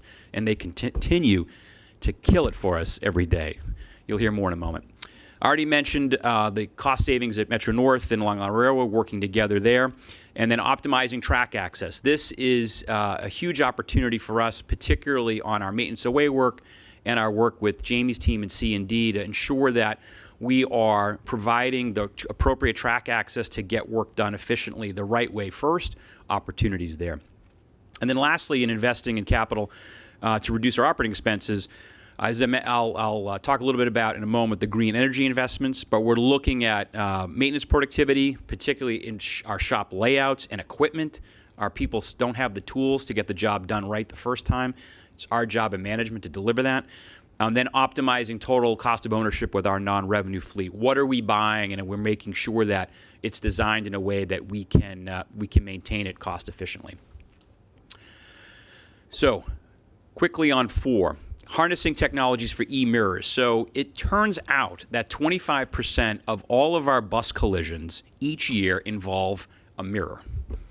Now, it sounds pretty simple, but when we did the deep dive, it's the large mirrors that you see on our buses that are hitting street poles, other cars, these dining structures that are now in our right-of-way. So it's driving up our maintenance costs, it's driving up legal settlements, and so e-mirrors, literally, cameras that and screens that would replace the mirrors, is something we're looking at. And this would also, by the way, unlock our ability, we believe, to bring the full cockpit, if you will, across the driver's space in order to keep them, fully secure and away from any assault. So this is, a virtuous good, if you will, that we're looking at implementing in the coming months. Next is employee availability. So the reality is, since 2001, the number of available days that a transit employee is available to work has dropped pretty significantly. Now, there are some reasons for that. We've added a holiday or two in contracts, for example. But what it does, though, is increases our costs and then also impairs our ability to deliver service. So in 2022, about 3% of our scheduled trips were canceled because we didn't have someone available to work. Not all of that was due to controllable absences, if you will, but this is a place that we're working on as well. And it accounts for largely in the places of workers' comp and sick time. Again, COVID certainly did not help that, but you can see a bounce back as a result of COVID that our folks are able to come back to work, thankfully, as COVID subsides a bit, but we have some work to do. Here, though, we are showing some dividends. So part of our challenge at New York City Transit has been finding ways to recognize exemplary attendance. We were out in Staten Island last week and recognized an employee who hasn't taken a sick day in 21 years, if you can imagine, as a line dispatcher for our buses out in Staten Island. Our Wear and Care is a program we had prior to COVID. It went away for some reason, and this is ensuring that we are taking care of our people. EAP programs that might be necessary or available, other issues that come up in our employees' lives. How can we make sure we're wrapping them with the services and the needs that they or their families have?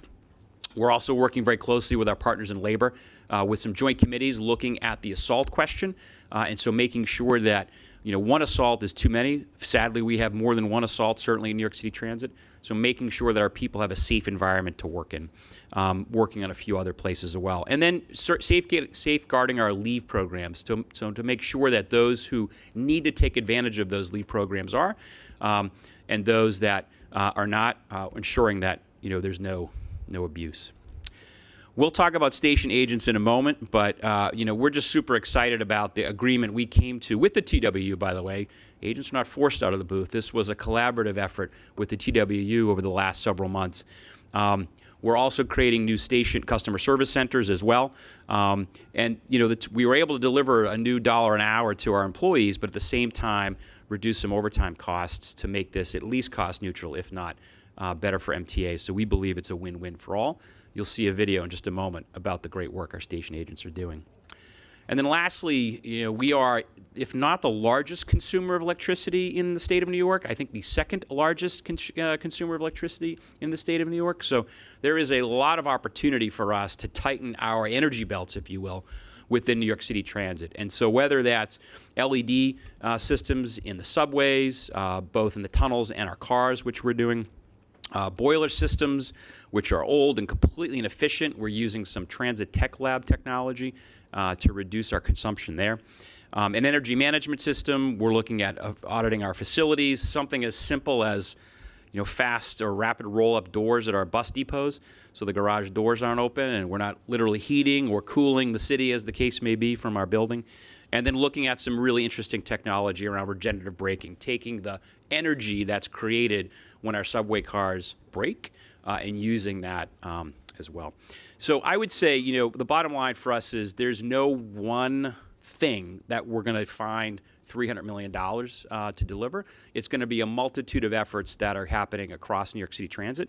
We're committed at Transit to ensure that, the past effort to, I would say, eliminate those vacancies is not the right way. We just need to find other ways to reduce our costs. So, Chair, that's all I have.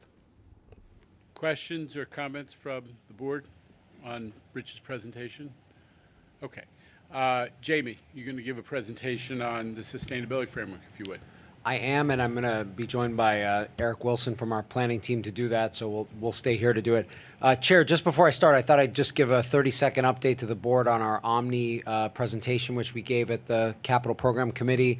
On Monday, the chair made some reference to it, but just to give you a summary, first of all, we really took a step back and acknowledged the success and the foresight of implementing this so-called open loop system where you are able to tap your credit card or tap your digital wallet to use eventually all of the services across the MTA.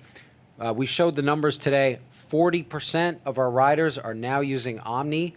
Amazingly, 2/3 of those are using the digital wallet. And one of the reasons that's amazing is that when we conceived of Omni, digital wallets didn't even exist. So, you know, it's a quite extraordinary foresight to roll out a program that now can be used so easily in conjunction with digital wallets and credit cards. In March, we had 50 million taps in the system for the first time, which is a great record. I do want to acknowledge, I'll come back to this in a minute, but you know, not everyone is in the position to use that digital wallet or to have the credit card that can be tapped. That's our mission here, is to get everybody in a position, whether it's with the Omni card at retail, the rollout of the card vending machines that you see a sample of here in the boardroom today, which will start this summer, the virtual Omni card, the access for all the affiliate programs.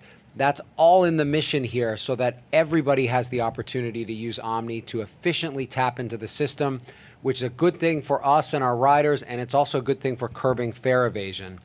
So we're excited about the progress we're making.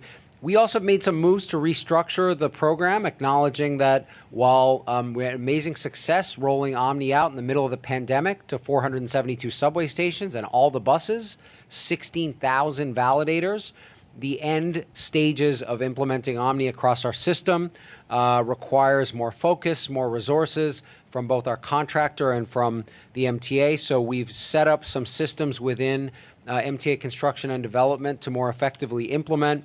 Part of that, as we said, is card vending machines rolling out this summer. We have solved the AirTrain problem, and we'll have Omni working in an interim way at JFK by the end of the third quarter of this year. So by the end of September at the latest. We're developing an adoption strategy with all of our operating agencies that is looking comprehensively at how we market Omni. I've been saying, and lots of us have been saying, I've been sort of walking up to people at MetroCard vending machines lately and saying, hey, did you know that you can tap and go? Did you know that we have the Lucky 13 program? And it's amazing, you know, just that communication. I think the station agents are going to be very helpful at doing this as well. Really helps to increase adoption. Again, we got to get everybody in a position that they can use Omni. So that's our work here.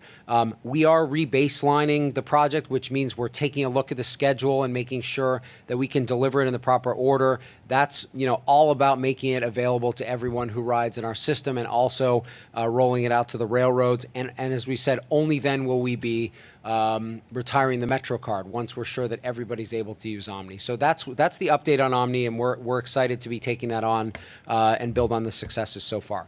Today, I want to introduce our Vice President of Climate Resiliency and Sustainability Planning, Eric Wilson, who's part of the C&D Planning Unit led by Frederica Cuenca and Alyssa Cobb-Conan.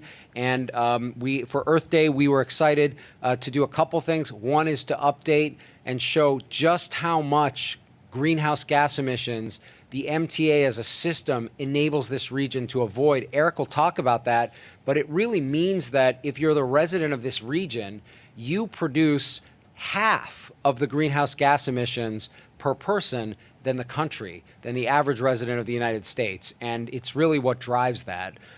So it's a big deal. We have to get more people riding transit to most effectively reduce greenhouse gas emissions. And we're not resting on those laurels. We're also today announcing a plan to get to an 85% reduction in the emissions from our activities, from our operations by 2040, which is more aggressive, 10 years more aggressive than what the governor and the state legislature have tasked us to do. I want to ask Eric to go through that in some detail for the board today. Thanks a lot, Jamie, and good morning, board members. I'm honored to talk about our climate sustainability framework with you this morning. So on the heels of Earth Day, which was actually just last Saturday, I think it's important to recognize that transportation is one of the largest sources of greenhouse gas emissions in the country, representing roughly more than a quarter of greenhouse gas emissions in the U.S. And of course, not all forms of transportation are equal. As we compare transit modes compared to gas-powered ride-hail and single-occupancy vehicles, we see that transit emits a fraction of the greenhouse gases that those other kinds of transportation on a per passenger mile basis. Transit has other benefits, of course, including reducing the dependence on cars.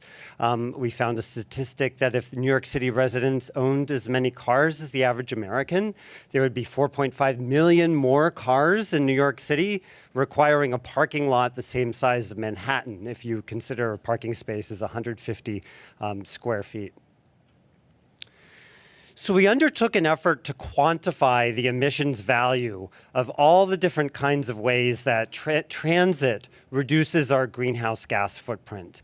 And this is not just from shifting people from cars to trains. It's also looking at the emissions associated with the production and transportation of gas to power single occupancy vehicles, the improved efficiency of the roadway network that is allowed because of transit, and then also some benefits in terms of land uses and the efficiency of land uses and sustainable transportation modes that transit allows. And as you've heard a couple of times today, we have estimated that MTA transit services enable this region to avoid more than 20 million metric tons of carbon emissions annually. This is a huge number. As we look to the US EPA, we got some comparisons, and we found that this is about the same as the amount of carbon that's absorbed by a forest the size of Indiana. It's about the same as emissions from 51 billion miles driven by a typical car, or the emissions from generating energy for 3.9 million single-family homes, the average typical American home, not the smaller apartments that we have in New York City, for a year. So just a huge amount of emissions reduction and avoidance because of MTA services. So, you know, we recognize that MTA is already part of the climate solution, but there are things that we can do to make our systems even more sustainable. And this is what I wanted to talk about today with our climate sustainability framework. But I want to recognize that while cutting emissions is really a priority, it cannot come at the cost of ridership. The reason why our region has a low greenhouse gas emissions footprint is because of our riders. Our riders are truly part of the climate solution, and any kind of sustainability emissions reductions goals that we have should not be, a rider should not bear the cost of implementing those. So as we advance into our climate sustainability framework, recognizing that the first component of this is to continue to generate regional and state greenhouse gas emissions reductions by growing ridership, ensuring that our systems are safe, reliable, affordable, accessible, and easy to use, and making transit even more attractive. And then, as Jamie said, we would like to target an internal greenhouse gas emissions reduction of at least 85% by the year 2040 from a 2015 baseline. That's ratcheting down our emissions, which were just over 2 million metric tons in 2015 to just over 310,000 metric tons by the year 2040. And we see three different strategies to achieve this greenhouse gas emissions target. And I'll talk about each of these very briefly. But as we advance our capital planning efforts, we see integrating each of these strategies into our capital plans. So the first, updating facilities. You know, the MTA maintains train yards, maintenance shops, bus depots, rail stations, you know, tens of thousands of assets that we're looking at as part of the 20-year needs and capital plans. And we really see opportunities to achieve emissions reductions, energy efficiency, and cost savings as we look at our facilities and ways that we can reduce the emissions associated with them. Some examples here on the bottom of this slide: much more efficient heating at Brewster Yard, LED light replacements in bridges and tunnels, and new solar panels up at Brewster Yard, or I'm sorry, at Harmon Yard on the rooftops there. Second, transitioning fleets, looking at ways we can reduce the amount of fossil fuels used in our fleets. And this is, several different strategies here, including looking at our non-revenue vehicles. We're starting out with light-duty non-revenue fleets and how we can ratchet down greenhouse gas emissions associated with those. The real star of our show here is our zero-emissions bus transition plan, which is to transform our entire bus fleets by the year 2040. And then looking also at, this is a program to look at non-revenue locomotives for subways as well. And then finally, our third strategy, use energy efficiently. Really like all rail-based systems, the MTA is an energy-intensive operation, and it's New York State's plans to transition to 100% renewable electricity sources that are really going to help us achieve our goal. So as Rich was suggesting, what we're going to advance our programs where we're conserving electricity and improving energy management practices to reduce the amount of emissions and achieve cost savings where we can. Some interesting programs, including the regenerative braking smart battery highlighted here in the center, where we're storing energy associated with the braking activities of trains, as well as better controls for third rail heaters that enable us to turn them on and off during cold snaps. And after cold snaps and save electricity. So this climate sustainability framework that I'm talking with you today is the first of several climate-related actions that we intend to take this year.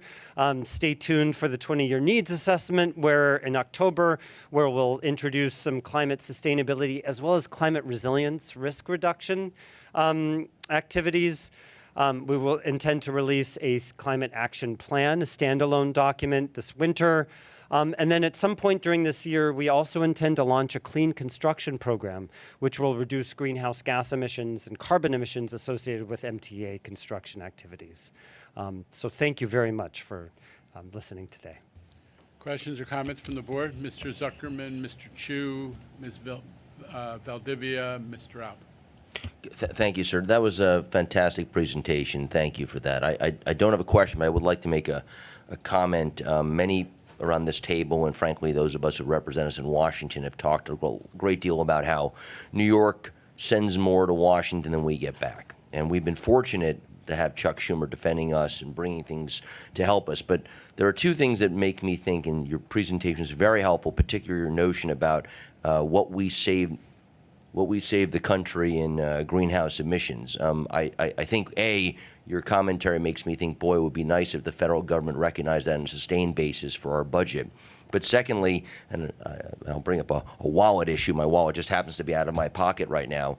Bringing back the state and local tax deduction. I mean, we're giving a great deal to this country by ensuring that we don't belch out as much badness as other places. Well, it'd be nice to be recognized for all we pay in taxes to make that happen. So thank you for triggering that thought, and maybe this little microphone will lead to someone in Washington to help with that. I never would have predicted that the MTA's climate change strategy would prompt a discussion of SALT, but thank you for taking us from A to B to C very quickly. Appreciate that. Mr. Chu. Thank you. That was a great presentation. I'd really like to hear more and follow up with you on the subway, the Energy Smart storage plan. I think, and Rich said in his presentation, we are one of the largest consumers of energy in the state.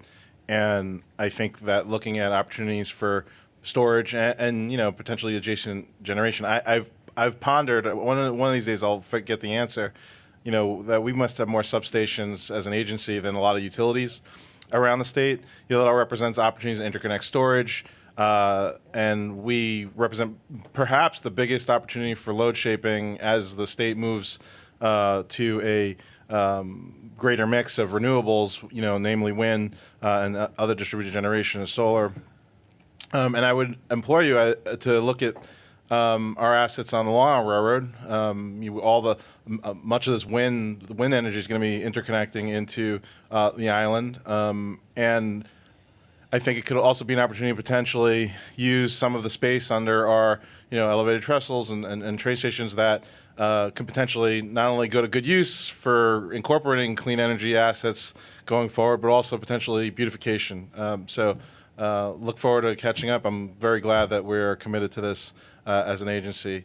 And I would be remiss, and I would get a lot of flack if I didn't also mention that I'd love to have a conversation understanding that technology is progressing over time on alternative means for bringing, electrification to some of the diesel lines on the Long Railroad. Okay. If anyone didn't know that Mr. Chu is an electrical professional before, you know it now. Okay. Ms. Valdivia, thanks. Thank you. Thank you for that presentation. So I really appreciate kind of the 4 tranches of goals that you have there. It sounds like you have very specific projects related to it, and just curious about the kind of the internal infrastructure you have to ensure that we're measuring the GHG emissions reductions for each one of those projects. I really believe that the MTA can be a leader when it comes to a national discourse on how important it is to invest in public transit, whether it be buses. I know a lot of cities don't have rail, but when it comes to the bus fleets and bus service and how many people you're taking off the road, because there's also a lot of robust excitement around highway expansion in the United States, and that's exactly the opposite direction we need to be going in. So, looking at how we can tout and measure and make sure that we're showing, to Neil's point, the federal government, state government, and being an example for others on, this is what we did, and these are actually the emissions that we were able to reduce. So would love to hear, your plan for like project by project basis. How are you thinking about that? Yeah, thank you for that question. So I'll start off a response by saying that the MTA is already a leader by measuring our annual greenhouse gas emissions, and we will continue to do so. We'll continue to post those on the website and make some of the information more transparent so that readers can understand exactly what progress we're making towards this goal. And then moving forward, now that we've set up this climate sustainability framework, we do intend to look at the investments that are part of our capital planning process and starting to quantify the emissions benefits as a result of these. And, as we look at prioritization of different elements of the capital plan, emissions reductions will be part of that evaluation. And I think just to comment, and I'm really glad that that's happening. I know that's happening on an annual level overall for the MTA, but I think the project level emissions can be really important because other cities are looking at, what if we do this regenerative batteries, battery thing? What if we do X, Y, Z? What would be the impact of that? And to be able to point to the MTAs and the MTA did this and this was the actual reduction. And also, public transit just provides really great jobs too, and so you have like a climate win and a jobs win. So thank you for that effort. Mr. Albert, then Mr. Samuelson. Thanks again for the presentation. As we look to be more energy efficient and utilize all of our facilities in the most efficient manner, will you also be looking at the energy efficiency and emission standards of the new charging stations, which our ever-growing fleet of electric buses will be utilizing?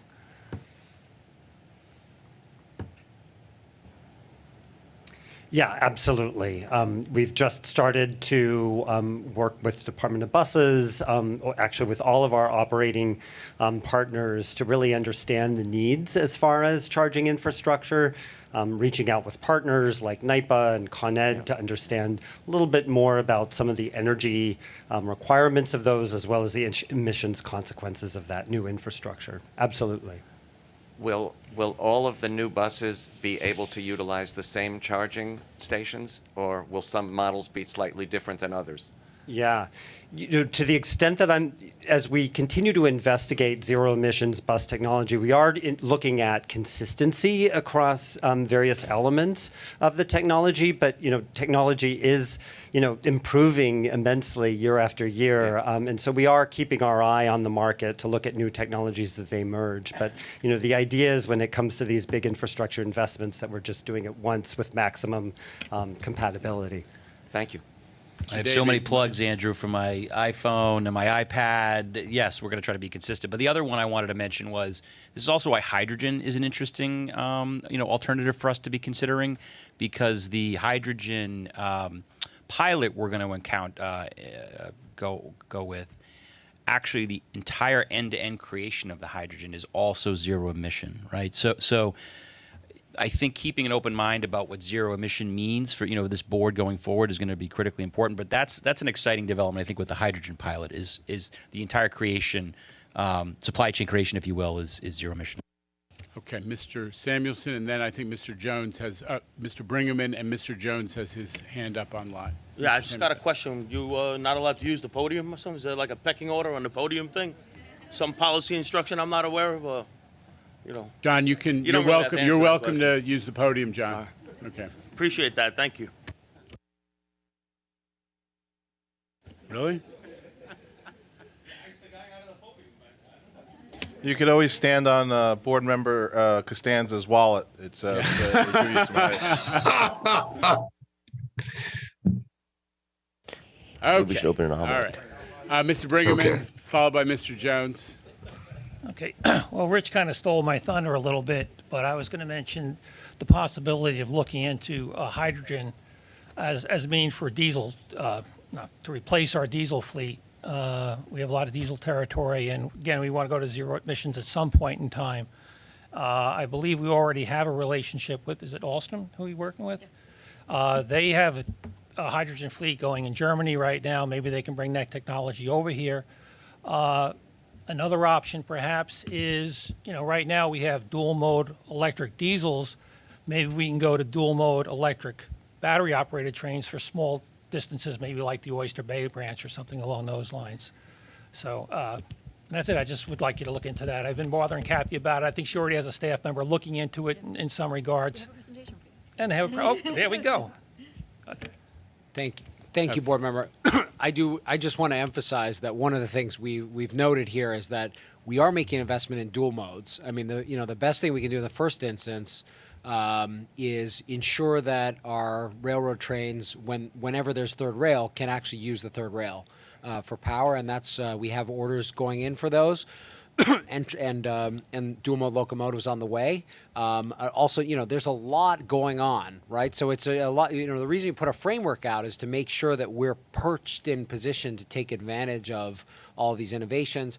We have the hydrogen pilot going with 2 buses. There's a lot of clean diesel that's come on the market, which has, substantially 98% reduction in particulates emitted from diesel operation. We're looking at electrification as part of our comparative evaluation, as part of the 20-year needs. So there's a lot going on, and it'll all come together over the next few years.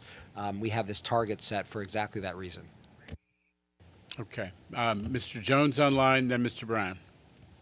I'm wondering, you may have already thought about this issue, but the Biden administration is putting a lot of money forward for the new EV cars.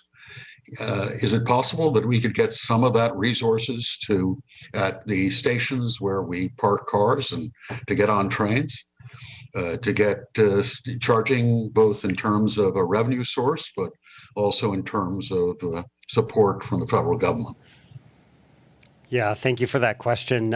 We definitely are working very closely with our federal affairs teams and constantly scanning opportunities at the federal level. The Inflation Reduction Act contains, the very opportunities that you're talking about, and those are front and center as we're looking to hone in on specific strategies and partnering with the federal government to achieve some of these emissions reductions. Mr. Brown. Yeah, self-interest alert. I'm a machinist. I'm a mechanic. We fixed a lot of things. Mr. Chu didn't tell you that the electricians never met a light bulb they didn't like. So there will be some, I appreciate the electric theories. Someday it might work. But regenerative braking is not brand new. This is actually, I don't know, I wouldn't say old, but it's, I don't know, in the rest of the world, it's 20 years or so. You guys, and while we fiddled around doing other things, waiting for, as Jackie Gleason used to say, 3D TV, You know, he didn't want to get a color TV because he was waiting for 3D. And it's hard with the pace of technology as it is today to pick a point to sort of jump into the battle. And the thing is that bothers me about this, and there's nothing about that. I mean, you know, I like clean air as much as the next guy, but most of the clean air that we've achieved so far has been achieved with our old technologies, and that's because, and all that's been done with an extremely stressed service environment. So the only thing that bothers me about your presentation, and it's very interesting, you know, my kids will love it, but my grandson will love it.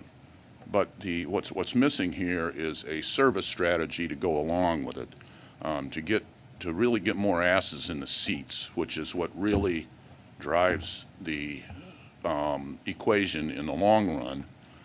Running more trains, running more buses,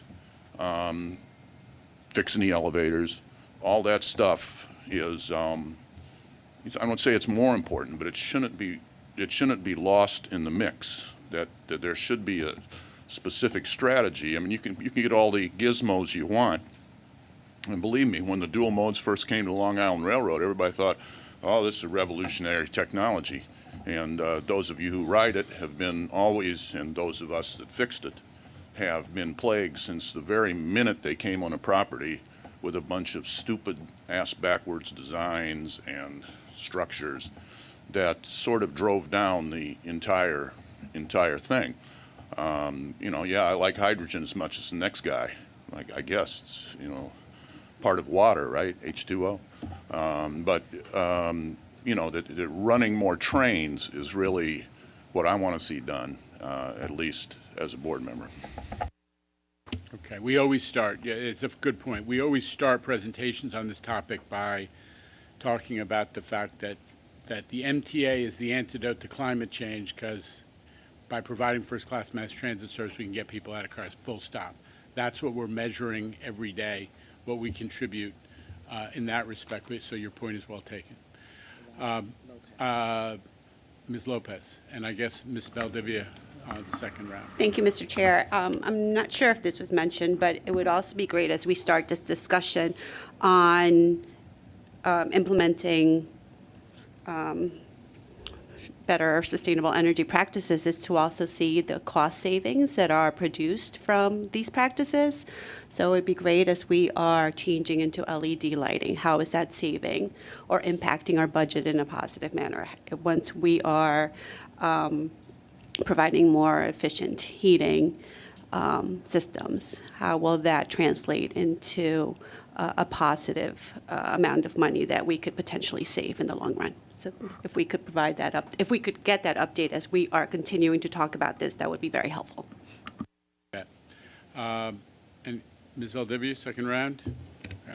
Yeah, thank you. Actually, Board Member Lopez took my point, which was, you know, I know that as part of our budget, we're looking at $400 million in efficiencies. I saw New York City Transit, which is our subway and bus system, take the majority of those efficiencies. There's responsible for that. So maybe it is a spreadsheet just highlighting, because one line in there is the green efficiencies. And I think those savings are really important as we, you know, we don't know what the budget will look like, but if we have to be in a similar exercise this time next year, I bet we'll have to show how much money we've saved. So thank you. Okay. All right. With that, I think we'll declare victory on this presentation and switch back to Rich. I just want to acknowledge, as we start to talk again about station agents, the role that your partnership, Rich, with Richie Davis and the TWU in working this out has played in facilitating this major breakthrough in customer service. So, Mr. Samuelson, let it be noted. Thanks. I missed Mr. Samuelson. What? I just wanted to note that we All right. partnered effectively with the CLVU. Listen, it's more than just a nominal difference, but when you put the TWU up on that screen, it means the International Union, and TW Local 100 is the affiliate. So actually, the proper way to refer to them is TW Local 100, and yeah, and they did participate in the negotiation with Rich, which is tied into a whole lot more about the future of work for our station agents and what it's going to look like 10 years from now or even 15, 20 years from now. But it is TW Local 100. And I mean, it might seem like it's not a big thing, but they're two different organizations. Thank you. Thanks. Thank you, Charles. I'll just briefly tee up a video and then a short conversation. But again, the heroes are in the back, the 5 station agents who are representing the 2,200 plus that we have throughout the system. You probably also, when you walked in today, saw a sign that said, station agents go to the 14th floor to get your phone. So I do want to give another shout out, Chair, to Lizette and the IT team. Someone told me it was going to take us 2 years to get iPhones out. It's taking us 2 weeks to get them out, which is a critical part of not only information, but the safety of our employees. With that said, I'll let them run the video. You see the light blue wall with the white lettering? Okay. You're going to walk along that wall, make a left, and take the escalators upstairs for New Jersey Transit. Okay, you're welcome. Yes.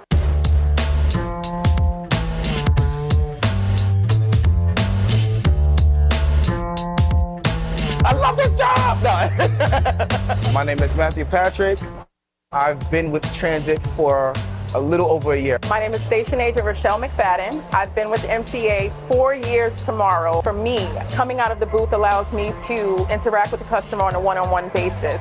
Whereas we were behind the glass, a lot of times it felt like you wanted to assist coming out, but you couldn't. But now you can actually come out the booth, you can physically walk them through step-by-step of how to purchase a Metro card. Or if they want to tap, you can show them different ways to tap. And you can also actually physically, point your arm and say, hey, it's down this way. The newer duties, I would say, are the old duties, more enhanced. We're providing more customer service. We are outside engaging with the customers. In the booth, you're restricted.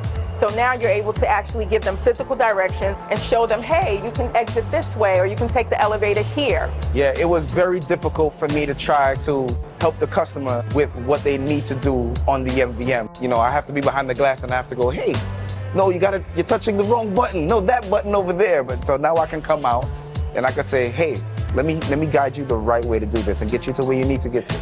During training, we did learn about Premier Customer Service. Customer service has always been my background. Learning that here was like, okay, I see what I have to do. Transit had us take a week to go through specialized customer service training. It was necessary. My iPhone allows me to use a translator because we do have a lot of customers that come from different countries.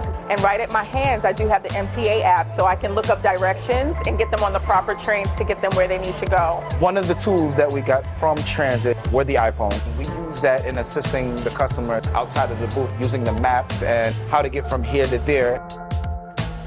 When we get to Friday, I usually tell the customers, happy Friday, the weekend's here. So they like to see that. I have customers who, I miss you when you're gone. So we've built a rapport, and they love that.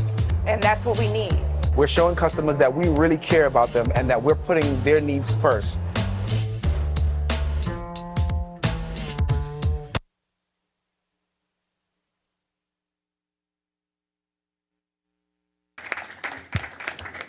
So with that, Chair, I'll kick it over to Demetrius and Sheila for a few comments. But again, two of the stars of the video are actually in the back, so congratulations.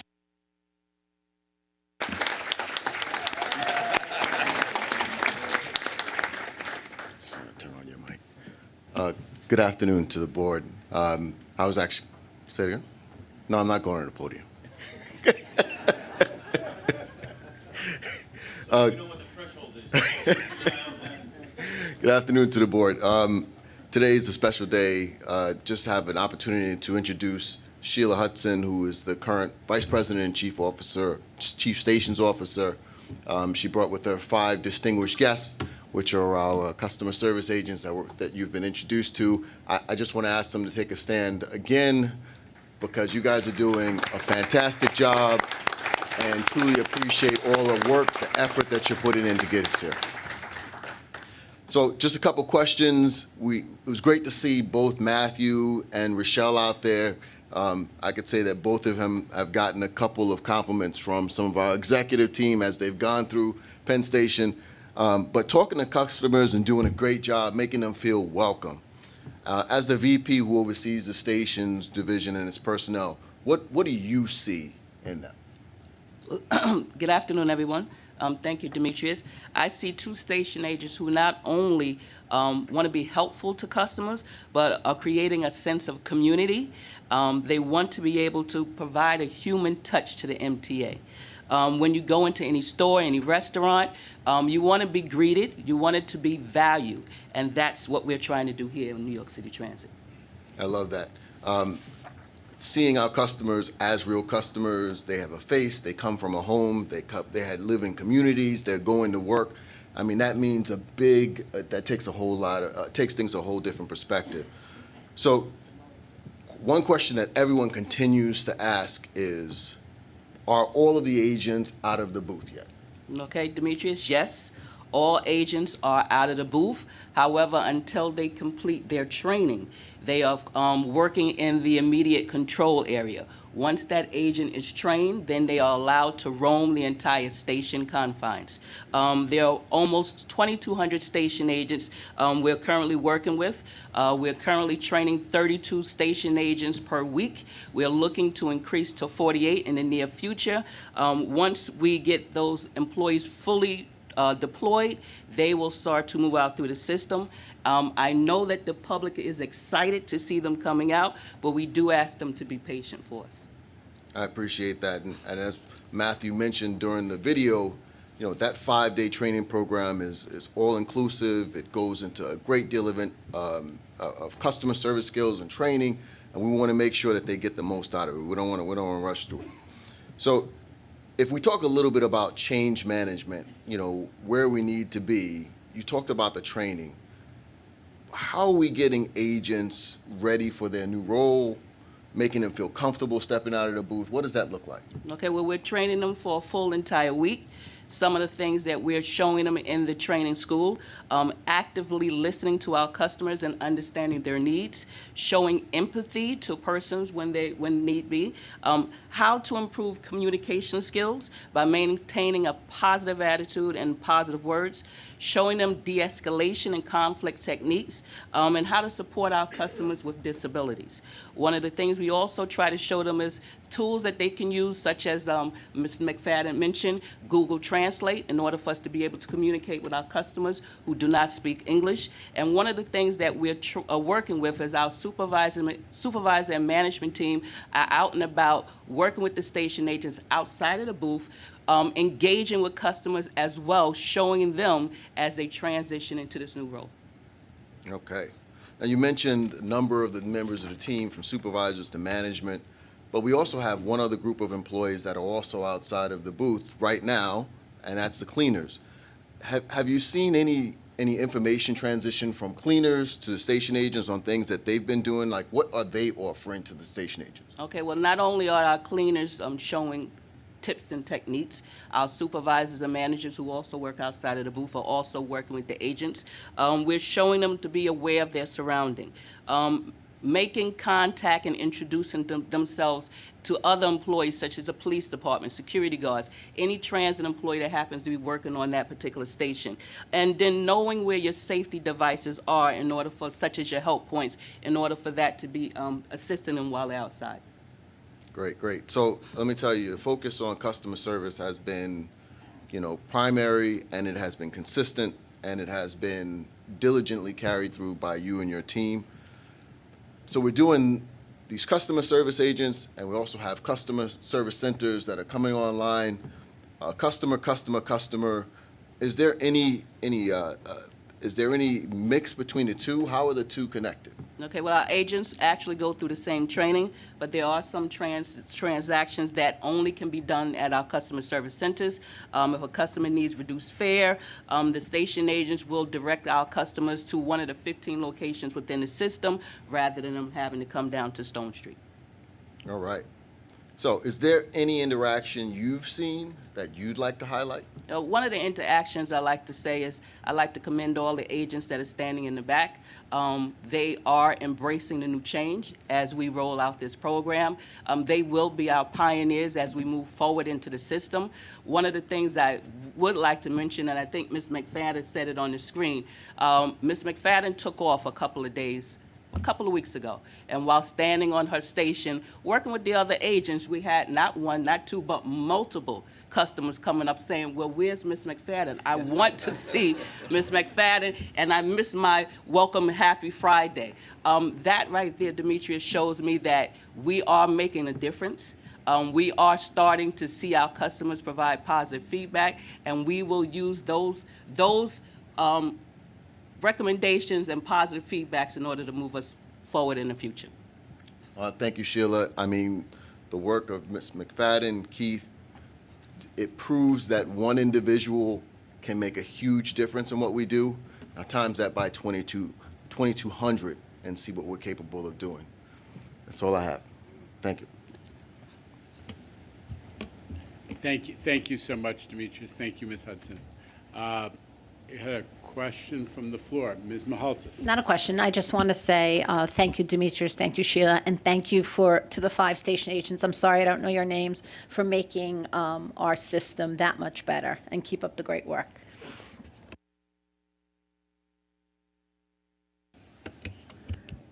Thank you, Demetrius. Thank you, Sheila, for the presentation. I think I just want to commend kind of the model that's taking place here, where we're hearing more from, staffers who are working day in and day out. I know that that's something that you've really emphasized, Chair, so I really appreciate that, and really appreciate seeing more workers in the boardroom, because you also belong here, and we also need to hear feedback from you on what we're doing. The policies, the big high-level things that we talk about, it doesn't really matter until it hits the ground and hear what the customers feel. So more opportunities, I think, for the board to interact with the workforce, to bring them into the boardroom for us to hear directly from them. Anything that we can do to promote that, I'm game. So thank you. Thank you. And thank you, Rich. Thank you again to the Subways team and to Sheila Hudson. Let's move to our more routine business, if there's no other comments. The minutes of the March board meeting and minutes from each committee have been distributed to all members. Corrections or omissions? None. If there are none, the minutes are approved as distributed. The Committee on Safety. I chaired the Monday's Committee on Safety, and there were no items for board approval. Mr. Mack, could you deliver the B&T report? Mr. Chair, Bridges and Tunnel met Monday, and following action item for this month. MTA Bridges and Tunnel seeks board approval to take the necessary steps to support the Nassau County Bridge Authority implementation of Easy Pass at the Atlantic Beach Bridge facility, participate in the New York Easy Pass program. All associated costs will be reimbursed by the MTA. And the committee unanimously recommends it. I'd like to move that item. Mr. Mack, just one point of correction. The cost will be reimbursed to the MTA, correct? Yes, that's what I said. Okay, thank you. So we have a motion, second? Second. Second, Ms. Mahaltzis. All in favor? Aye. Any opposition or abstention? The item carries. That concludes my report. Thank you. Thanks, Mr. Mack. Joint Railroad, Board Member Chu. Chair Lieber, the Long Island Railroad Committee, joint committees of Long Island Railroad and Metro North convened on Monday, and we have no items to report from committee this month. Thank you. Transit and Bus Committee. Mr. Brown. Yeah, I didn't know whether to address this in this or capital construction, because they're both relevant, and it's relevant to your show too. I don't even know what to call it. The new communications leap we've made. But on Monday at the committee meeting, we honored 2 very brave operators who went out and saved a child who had wandered onto the right-of-way. It was a great moving story that the agency was right to take credit for, and right to pat on the back the employees who pulled it off. But as time has gone on, I've learned some process things that bring up. You're lucky I don't go to the, I probably wouldn't stop if I went to platform. But that brings up some operational elements that reflect on both the capital plan and this particular incident, and part of your presentation as well. The issue is that the operators of the train called for the third rail power to be cut, and were unable to cut the third rail power before they had to actually go out and save the kid. And the reason they were unable to, or at least conjecture as a reason why they were unable to cut the power, is that on Metro North Railroad, unlike the Long Island Railroad, the Movement Bureau does not share space with the power department. And not just space, they don't share any operational interface. And it's all part of the sort of Metro North capital envy they have with the Long Island Railroad. And I try to discourage both the capital envy and envy among the workers. Envy's not I think it's one of the 7 deadlies.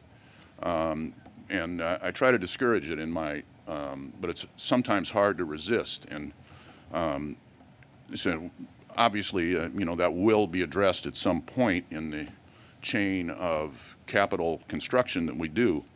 Now, a lot of the stuff, though, that's more of an operational thing than a high-tech thing. It's not, it's not regenerative braking. It's not, this sort of, bang whiz things that we go over. But it is part of the sort of disparity in how we operate between the railroads, which I believe Kathy understands way better than I do, and probably has uncovered way more of these things than I have. Now, the other thing is, when you went over the Park Avenue Tunnel, I haven't been down there in 10 years.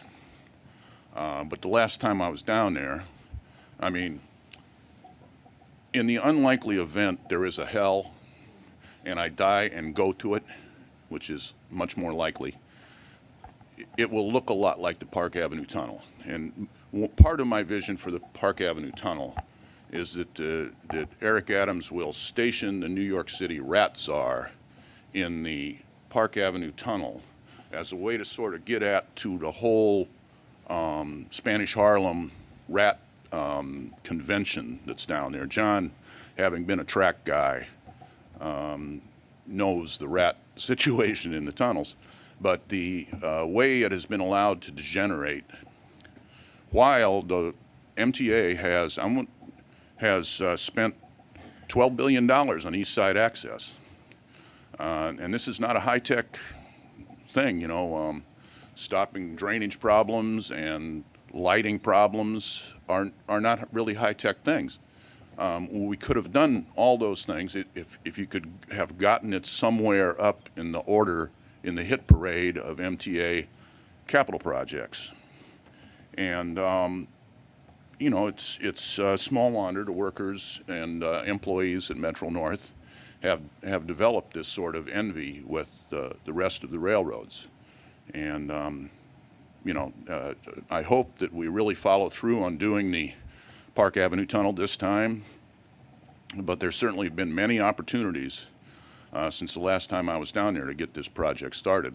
And we think of all the light bulbs we could have put in, Sam. We could have put light bulbs all over the place down there, and Local 3 would have got a lot more work. But it's really, and I'm glad you guys went down there too. And you say you took cranes down there? I hope they wore their protective equipment. Thank you.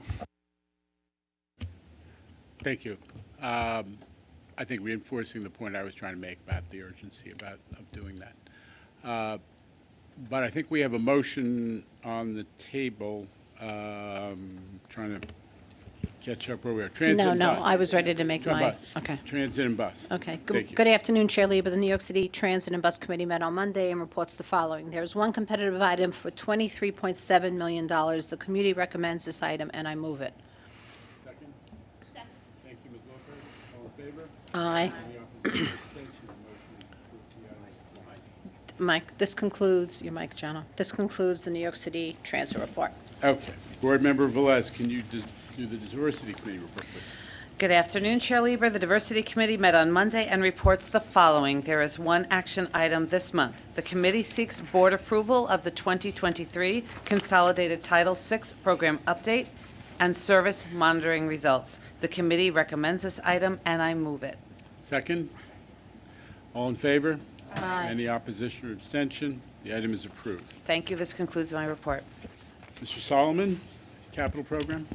Chair, there are no items to report this month. Thank you. Finance Committee, Mr. Zuckerman. Thank you, sir. The Finance Committee met on Monday and reports the following. There's one action item where we seek board approval to allow the First Mutual Assurance Company, or FIMTech, to undertake a capital markets-based reinsurance program by expanding FIMTech's current traditional capital-based reinsurance program. The committee recommends this action, and I move it. There's a second. All in favor? Aye. Any opposition or abstention? The item is approved. All right, thank you. There are two competitive procurements for a total of $88.6 million, one from Michael Baker Engineering to provide oversight services to the capital program, and for Hewlett-Packard to perform managed print services. The committee recommends these items, and I move them. Second. All in favor? Aye. Any opposition or abstention? Real estate, Mr. Zuckerman? And there are four real estate items this month, including space for the 2nd Avenue subway on 125th Street. The committee recommends these items, and I move them. Second. Second. Ms. Velez, thank you. All in favor? Aye. Any opposition or abstention? Thank you. The real estate items are approved. And so concludes the Finance Committee report. May I have a motion to adjourn, ladies and Chairman, gentlemen? I'm Mr. sorry, Zuckerman? before everybody jumps, Please. I have a question. Please. Okay, I apologize. There's been a lot of reading in the paper about the free buses, and I see that the mayor today was like supporting the buses, free buses for the boroughs. I'm just curious how that impacts the budget, and is that something the MTA is actually taking seriously? I think the answer is we're taking it seriously because there's a serious discussion going on in Albany about a pilot program, but it is, the scale is TBD in the budget negotiations, if it happens or not. We don't know what the scale was, but the point that we've made is that we will, if the legislature and the governor do include that in the budget compromise, the budget outcome, we will implement it with an eye towards really evaluating what it does to ridership patterns and other key elements of our, the system that we operate. So that's where we are, and we're just waiting for the issue to be resolved. Okay, I'd just be curious to know, as we follow through, what type of costs, because as we're talking about increase in fares, Right. and the money's coming in from the governor, seems counterproductive. Well, it is included, again, it's been cost estimated, how much it would cost to run it. But that depends on what projections you make about how many people would ride it, where they would come from, where they would otherwise be paying fares. So there have been projections associated with it. A cost has been assigned to it in the millions. And now, but the good news is that even with that under discussion, all parties have stated that they want to resolve the MTA deficit as this board has identified it in the budget. So we're going to obviously hold everybody to that goal. That's what this board did, and we're expecting, under the governor's leadership, the budget outcome to address it. Okay. Ms. Velez. Ms. Lopez, I'm sorry. That's okay. And just on that note, sir, if possible, if the budget is approved on Friday or next week or whenever it is, obviously we won't be meeting as a body until the end of May. And having said that, it would be great if once the budget is approved, if you could just follow up with a memo for the board so that we are knowledgeable as to what it really means, what's in there, and how it's going to impact the Yeah. MTA. I'm very concerned about the fare increase, the potential fare increase of 5.5%. We voted that in December, thinking that by beginning of April, we would know how to proceed. It is now May, and I'm just afraid with everything that is going on with the affordability crisis, how that's going to impact New Yorkers. Okay, so we'll definitely follow up. I think we're planning to, and make sure that the board has an opportunity to dialogue on what is the budget settlement when it arrives. Okay. Okay. Any other comments or questions? Ms. Valdivia. Thank you. all the Latina women talking at the end. Sorry about that. I think I just want to second what Board Member Lopez is saying about, it seems like the next few months we will have some pretty intense decisions to make. These are not new to anyone because we've discussed them as part of the December budget, but I'm appreciative of the comments because I do think we just want to keep abreast. So just seconding Commissioner Lopez's point and Commissioner Soren's point. So thank you very much.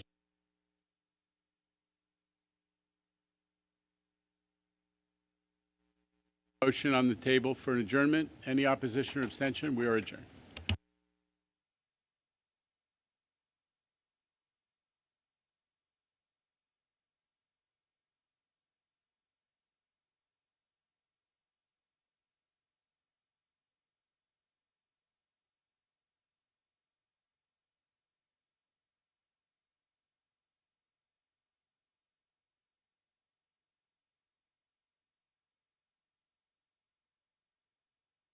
We will miss the mellifluous cadences of Mr. Cannon as he leads us down the road to procurements and occasionally a few change orders. But Dave Cannon is one of the great people to work with at the MTA. Everybody loves him. We will miss you, but congratulations on your retirement, Dave.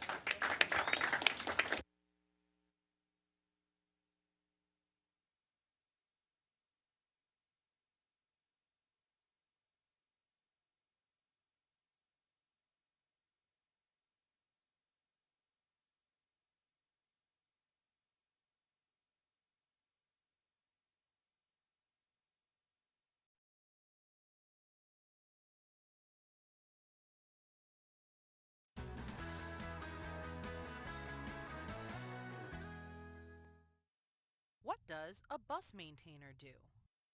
My name is Perry Evel. I've been with the transit system for 8 years. I work at Casey Stengel Depot in Flushing, and I'm working as a BMB, which is a bus maintainer. My responsibilities are basically maintaining the buses, changing filters, oil, electrical, undercarriage, hydraulic system, cooling system.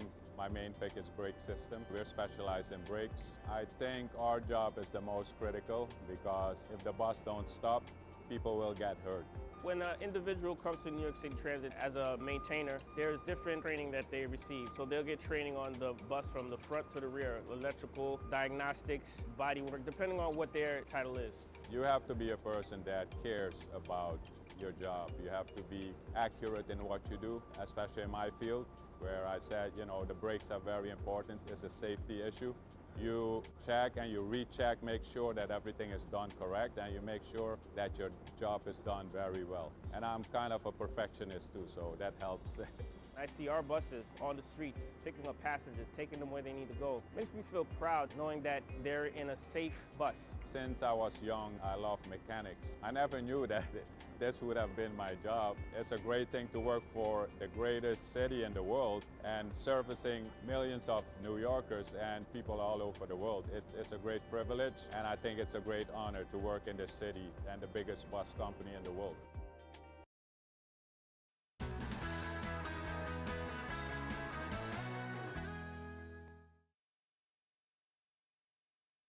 Hi, my name is Ryan Motley. I'm a stock worker here at East New York Depot. I've been with MTA Bus for 1 year, 4 months. As a stock worker, typical day in the job is issue parts to the maintenance facility. I process transactions. I do express issues, inter-unit transfers. I also help restock parts, we receive parts from different manufacturers, give them their respective locations. We do cycle counts to find any discrepancies within our inventory also. Here at the East New York Depot, which is the central maintenance facility, we actually process a lot of parts for various depots. Here in this stock room, it's a CMF, Central Maintenance Facility. Buses come in for major work, so we store bigger items, high dollar value items, engines, radiators, transmissions, generators, motors. Because when the buses come here, they're here for an extended period of time to get a complete overhaul. So whatever buses that are active in our fleet right now, we have the parts for it. We also store cleaning products for our cleaners that are located in the depot to help them get their job done. We help the maintainers get the correct parts needed for the buses to make service. We have our regular chores of making sure that the stockroom is clean, no tripping hazards on the floor. That's one of our daily chores as stock workers, to ensure the safety of the operation in the stockroom itself. In order to be a good stock worker, one of the best qualities you need to have, the top ones are good retention, safety, responsibility. You know, you want to have that kind of characteristic in you to try to do your best in everything you do and deliver the best. You know, it makes me smile. It makes me feel good knowing that I work for a company where it has a lot to offer. We all play a different role in what we do to keep the buses rolling out. Without these parts, these buses will be out of service and the customers would be upset. MTA basically moves New York, and that feels great to know that I work for a company like that.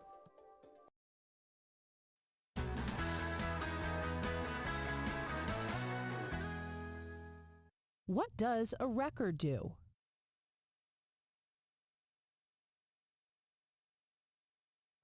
Hi, my name is Devin Mullen. I'm an assistant maintainer at the Verrazano Bridge, and I've been with Bridge and Tunnel Authority for 5 years now. Well, basically, we make sure that anything that happens on the bridge, whether it's a collision or a disabled vehicle, contractors working, we make sure everyone gets on and off the bridge safely. Any 5-minute delay turns into 20 minutes of traffic. The city is busy. Rush hour is tough. Roadways are congested to begin with, so we want to make sure that we can keep those roadways clear, and that's, main function of a record driver. Every day they save the day. That little disabled vehicle, if that disabled vehicle is not removed, a lot of people are not getting to work in the morning. So their quick response is going to determine how the rest of the day is going to go for a lot of people. They are the go-to guys. We depend on them on a daily basis, and they perform their job very well. Our truck is our main tool. We make sure it works well, and then it serves us well. The light duty wrecker is usually we use for flat tires, overheat, small vehicles. The medium duties, they're basically utility. Anything we need other than tractor trailers and heavy trucks. Anything that requires heavy boom lifting, winch outs, things like that, we're going to use the heavy wreckers. Working on the roadway, it's a dangerous condition. You have vehicles flying by you at 60 miles an hour. People aren't paying attention half the times, so you do run the risk of getting hit. So they never know what's going to happen when they're up there. I mean, there's different types of, disables. There's all kinds of different vehicles. There's trucks. There's hazmat vehicles that are carrying chemicals. So there's always a challenge when they get up there. We're first on scene a lot of the time. We just try to help people. We try to get the bridge moving, the traffic moving, get people where they got to go. And we try to get them there safely. It gives you a sense of responsibility, and it's satisfying at the end of the day to know that you are part of keeping this running and keeping everyone safe.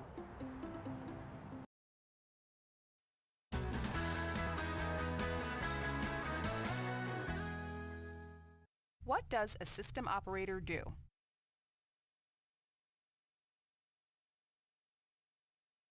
My name is Sejan Edi, BMT Chief System Operator. I have 27 years with New York City Transit. As a Chief System Operator, I'm in charge of the supplying of DC power, traction power. The system operator's responsibility is to oversee all the third rail power that we provide to run the trains in the New York City Transit system. The way that we power up the third rail is we get electricity from Con Edison. We'll go to our substation, which is converting the AC from Con Edison's high voltage into 650 volt DC, and then from there going into the third rail, which power the trains. A typical day for system operator involves general order. General order, or GO, it's a planned work outage. Normally they're working next to the third rail or nearby, so they want power off so they can work safely. Any emergency happens on the field, RCC give us a call to have a power off on a certain line, certain track. The Power Control Center controls remotely all the equipment out on the field. This equipment that we control is called the MTU, which is the Master Terminal Units. We take power off instantly by operating these buttons on the board. As for RCC requests, we normally take power off from gap to gap for emergencies. Red means the power is on. When it goes green, that means the power is off to that track. It's good to know that the work I do helps to keep the employees safe and the system moving. Sometimes the public may call us train drivers. Honestly, it doesn't bother me because I know they don't know.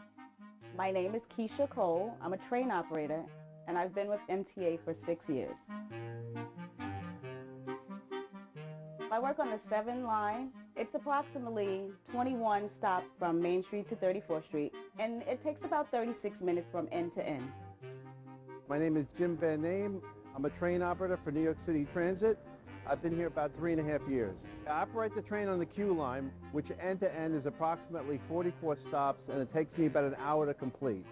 My earliest train memory is I was a kid. I got on the F train with my mom. The first time I was on the train, I was excited. It was fun.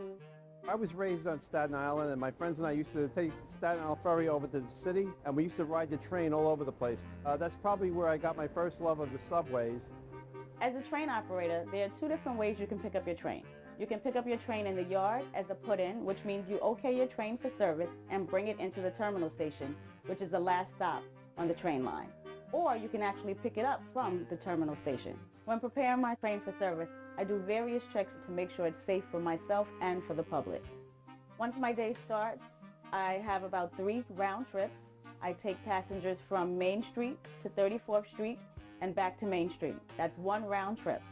I start over at the yard, and then I have to do what we call a put-in. I have to prep the train for service, and then they send me out over to Stillwell Terminal, and then I go into service. I do my 2 trips up to 96th Street and back, and that pretty much completes my day. It usually takes anywhere from 8 to 8.5 hours. At the end of the day, the 2 ways of finishing the job is to just walk off the train at the terminal station at the last stop and just sign out and go home, or to do a layup, take the train from the terminal station back to the yard, lay it up, put it away for the evening, and go home from there. I love the fact that I'm moving this big machine by myself. There have been times when I'm operating the train and I think that this is the greatest job ever. The things that I get to see when I'm going down the line and I'm seeing the sun come up, it's just so beautiful. This is my dream job. I love this job. And some of the amazing moments I see in this job is when I'm going over the Manhattan Bridge, sometimes at sunrise to see the sun coming up, or even better, sunset, to see the sun setting behind the Manhattan Bridge is quite a sight. I pinch myself that I'm in such a great job and have that opportunity to see such great things. I enjoy transporting people from place to place. It's just a good thing. I feel like I'm doing something special.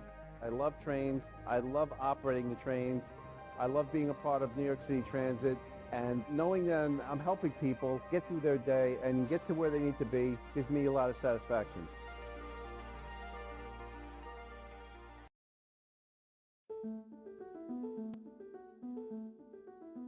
My name is Winnie Espada. I'm a car appearance maintainer, and I've been doing this job for 10 years. I work out of Shea Yard.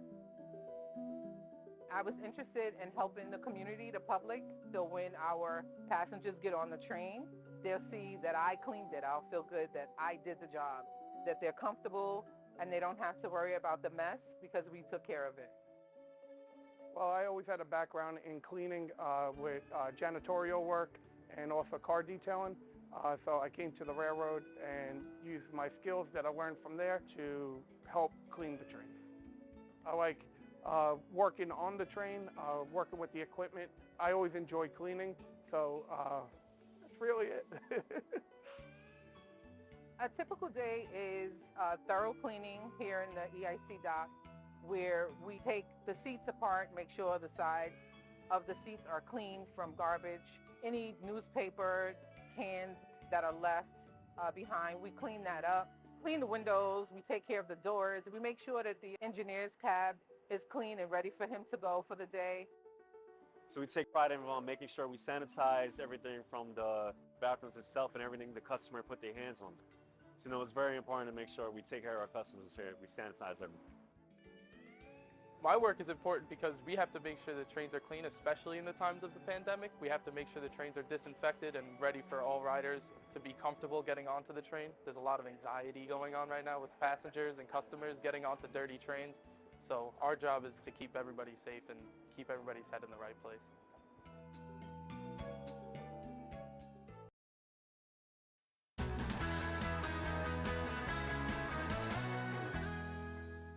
What does an electronic equipment maintainer do?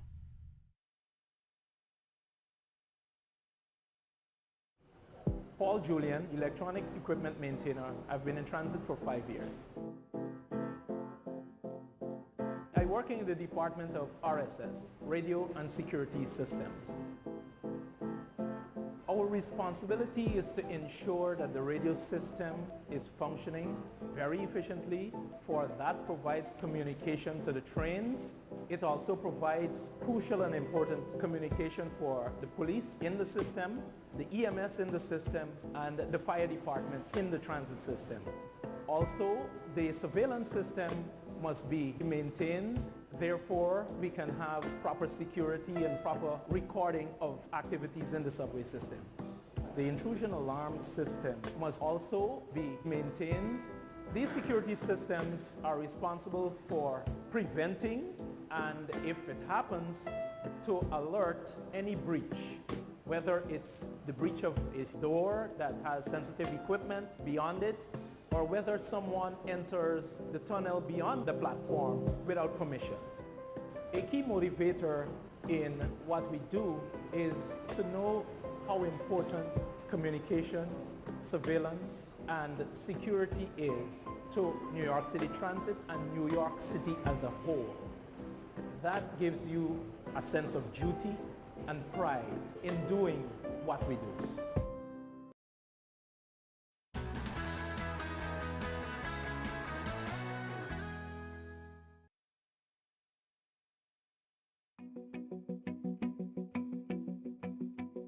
Hi, my name is Donna Charles. I am a station appearance maintainer. We basically maintain the appearance of restrooms, waiting rooms, platforms, sidewalks. We mop, sweep, dust, sanitize, salt, shovel snow, whatever it takes to keep our stations clean. When you work a line job to go in between the stations, you take out a truck. We have cleaning supplies in it. Certain stations don't have facilities to keep the buckets and stuff like that, so there's always a bucket on the truck, a mop on the truck, and then basically we work out of the truck. And if we have to do quick graffiti removal or something like that, we have something to clean it up with. I'm a platform cleaner. It makes me happy that my job is important because it's important to me to make sure that the people want to come back, that they have a clean place to come to. My favorite part of being a station appearance maintainer is the general public, just getting their positive feedback. We had commuters just say, thank you, and we appreciate everything that you guys do, just making it safe for us to be out here to and from, work and home. My work impacts the Long Island community because we just make it safe for the customer itself. We keep the conditions of all the stations clean, you don't want a dirty station. We do just more than cleaning. We help out in any way we can. My favorite part of the job is meeting new people, the people I work with, experiencing new things. I like my job, and I wake up every morning and know that I have a great job to get to go to. I think if there are no customer service ambassadors, there would be lots and lots of people taking the wrong train. A customer service ambassador is a frontline contact providing fast-changing, accurate information, especially during service disruptions. We're here to direct you, assist you, and be patient as well. The qualities that make a good customer service ambassador are patience, communication, following instructions, and just pretty much being a people person. Getting lost in New York it's really easy. That's what we're here for, to help them. So every day I show people how to use their phone. We have this app called Train Time. It tells you the time everything comes, schedule changes, tells you advanced scheduling as well in case you need to come in a week. My most memorable day at work, we had an elderly woman come off of the airport. We assisted her to getting to her family, which was in another town. She had never been to New York before. She was completely lost. She thanked us several times, and I was able to help this woman get to her family. That's the motivation. Just helping people in general is seeing their face. I like to help people a lot. Seeing people happy and getting to their place. It makes me feel really happy, especially that I know they're getting to their destination safely. We serve with pride.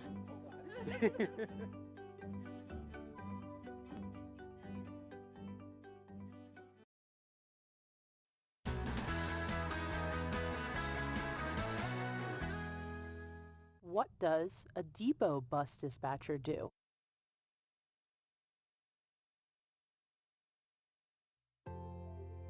My name is Veronica Torres. I'm a surface line dispatcher. I've been with Transit for 15 years, but I've been a dispatcher for about 6 months. Being a dispatcher is a big opportunity to broaden my experiences.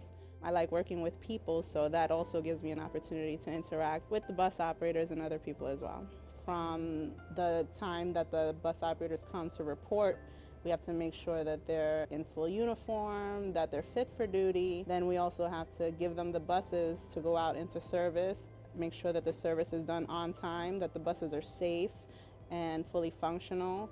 Dispatchers that are outside on post are watching the buses, make sure that they run on time, making sure that the customers are okay, answering questions on the road, making sure safety and compliance is at 100. We have the yard dispatchers, we have the crew dispatchers, and we have the general dispatchers. And these are all various functions. In addition to all these three functions, we also have the road dispatchers who goes out on the road to take care of the day-to-day activities on the road. Patience and empathy make for a great dispatcher. Because I've been a bus operator for so long, I understand what it is that they do and what it entails, and I'm very empathetic to what their needs are. What we do is so important as a whole. Without the dispatchers' cohesiveness and working together, the bus operators also in unison with us, because we can't do our job without the bus operators also doing their job. So with everyone working together, it just makes for a smooth process. I actually love what I do. This is my 18th year on the railroad. I love instructing, which is what I'm doing now. I'm instructing student engineers. I love operating as well, so when I can, I still do operate trains, and it's just a great job to have.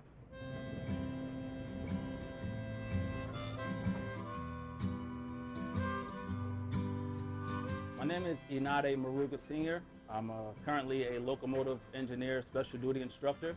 I've been with Metro North for 5 years now. My name is Robert Sapari, and I'm a training officer, locomotive engineer for Metro North Railroad, and I've been with the MTA for 10 years.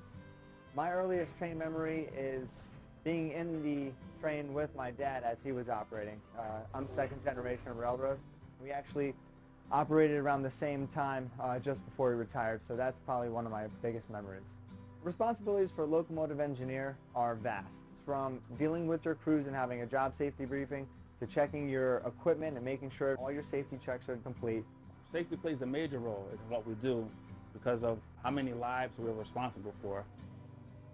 One of the coolest things you get to see when you're up front operating as an engineer is you'll get the best views. If there's a 4th of July, you'll see all the fireworks up and down the Hudson. You'll see eagles fly in and dip in and grab fish and fly right next to your cab. It's cool to run the Yankees trains, especially when they win. See all those Yankee fans out there, to be able to bring them to and from the games. To just be operating the train through Harlem, to look on both sides and see the buildings and everything, it's just a great scene. Knowing that my work is essential to keeping this city moving is a sense of great pride.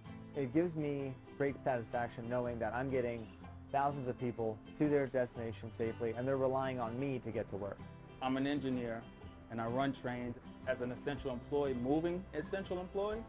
Through the pandemic, to be able to bring doctors and food workers, for us to be able to get them to and from their jobs safely, take a great sense of pride in being able to do that. I take pride in my job now, and I really enjoy it. I am glad I became an engineer.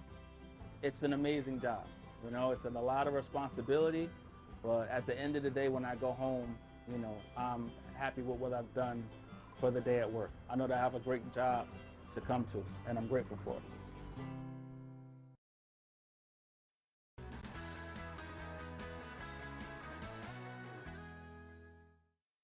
What does a bus maintainer do?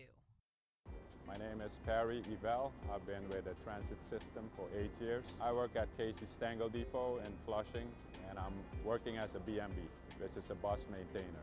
My responsibilities are basically maintaining the buses, changing filters, oil, electrical, undercarriage, hydraulic system, cooling system.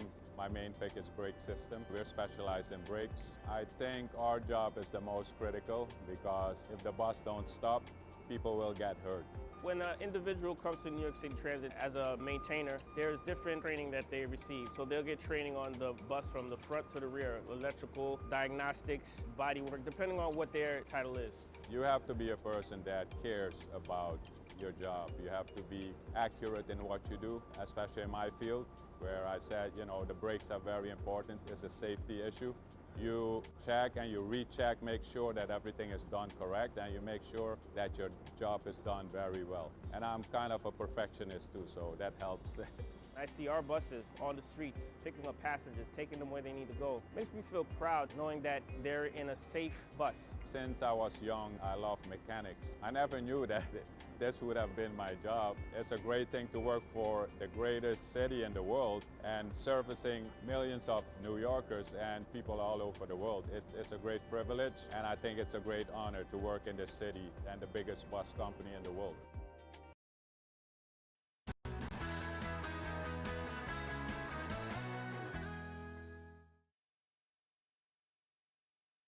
Hi, my name is Ryan Motley.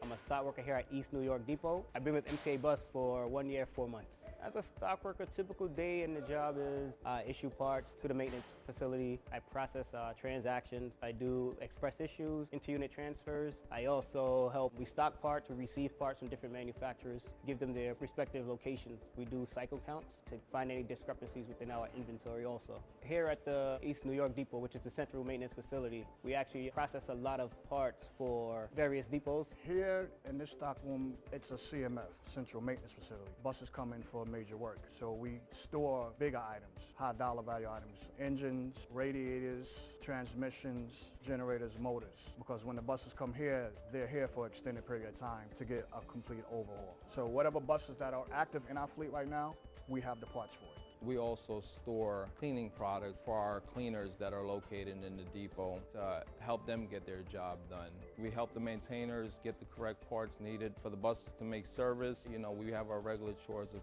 making sure that the stockroom is clean, no tripping hazards on the floor. That's one of our daily chores as stock workers, to ensure the safety of the operation in the stockroom itself. In order to be a good stock worker, one of the best qualities you need to have, the top ones are good retention, safety, responsibility. You know, you want to have that kind of characteristic in you to try to do your best in everything you do and deliver the best. You know, it makes me smile. It makes me feel good knowing that I work for a company where it has a lot to offer. We all play a different role in what we do to keep the buses rolling out. Without these parts, these buses will be out of service and the customers would be upset. MTA basically moves New York, and that feels great to know that I work for a company like that.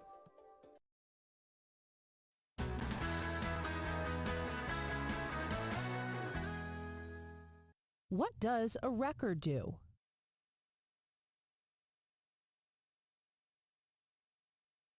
Hi, my name is Devin Mullen. I'm an assistant maintainer at the Verrazano Bridge, and I've been with Bridge and Tunnel Authority for 5 years now. Well, basically, we make sure that anything that happens on the bridge, whether it's a collision or a disabled vehicle, contractors working, we make sure everyone gets on and off the bridge safely. Any 5-minute delay turns into 20 minutes of traffic. The city is busy. Rush hour is tough.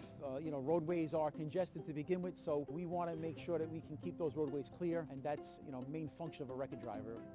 Every day they save the day. You know, that little disabled vehicle, if that disabled vehicle is not removed, a lot of people are not getting to work in the morning. So their quick response is going to determine how the rest of the day is going to go for a lot of people. They are the go-to guys. We depend on them on a daily basis, and they perform their job very well.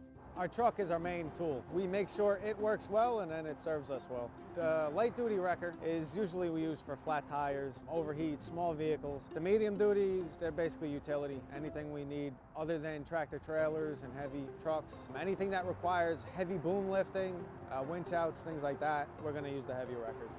Working on the roadway, it's a dangerous condition. You have vehicles flying by you at 60 miles an hour. People aren't paying attention half the times, so you do run the risk of getting hit. So they never know what's going to happen when they're up there. I mean, there's different types of, you know, disables. There's all kinds of different vehicles. There's trucks. There's hazmat vehicles that are carrying chemicals. So there's always a challenge when they get up there. We're first on scene a lot of the time. We just try to help people. We try to get the bridge moving, the traffic moving, get people where they gotta go. And we try to get them there safely. It gives you a sense of responsibility, and it's satisfying at the end of the day to know that you are part of keeping this running and keeping everyone safe.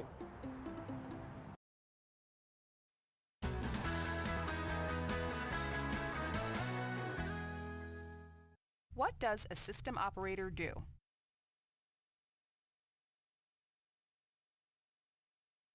My name is Sejan Edi, BMT Chief System Operator. I have 27 years with New York City Transit.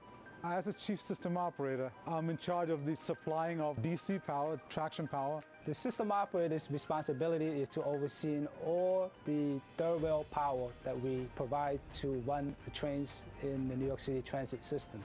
The way that we power up the third rail is we get electricity from Con Edison. We'll go to our substation, which is converting the AC from Con Edison's high voltage into 650 volt DC. And then from there, going into the third rail, which power the trains. A typical day for system operator involves general order. General order, or GO, it's a planned work outage. Normally they're working next to the third rail or nearby, so they want power off, so they can work safely. Any emergency happens out in the field, RCC give us a call to have a power off on a certain line, certain track. The Power Control Center controls remotely all the equipment out on the field. This equipment that we control is called the MTU, which is the Master Terminal Units. We take power off instantly by operating these buttons on the board. As for RCC requests, we normally take power off from gap to gap for emergencies. Red means the power is on. When it goes green, that means the power is off to that track. It's good to know that the work I do helps to keep the employees safe and the system moving. Sometimes the public may call us train drivers. Honestly, it doesn't bother me because I know they don't know. My name is Keisha Cole. I'm a train operator, and I've been with MTA for 6 years. I work on the 7 line. It's approximately 21 stops from Main Street to 34th Street, and it takes about 36 minutes from end to end.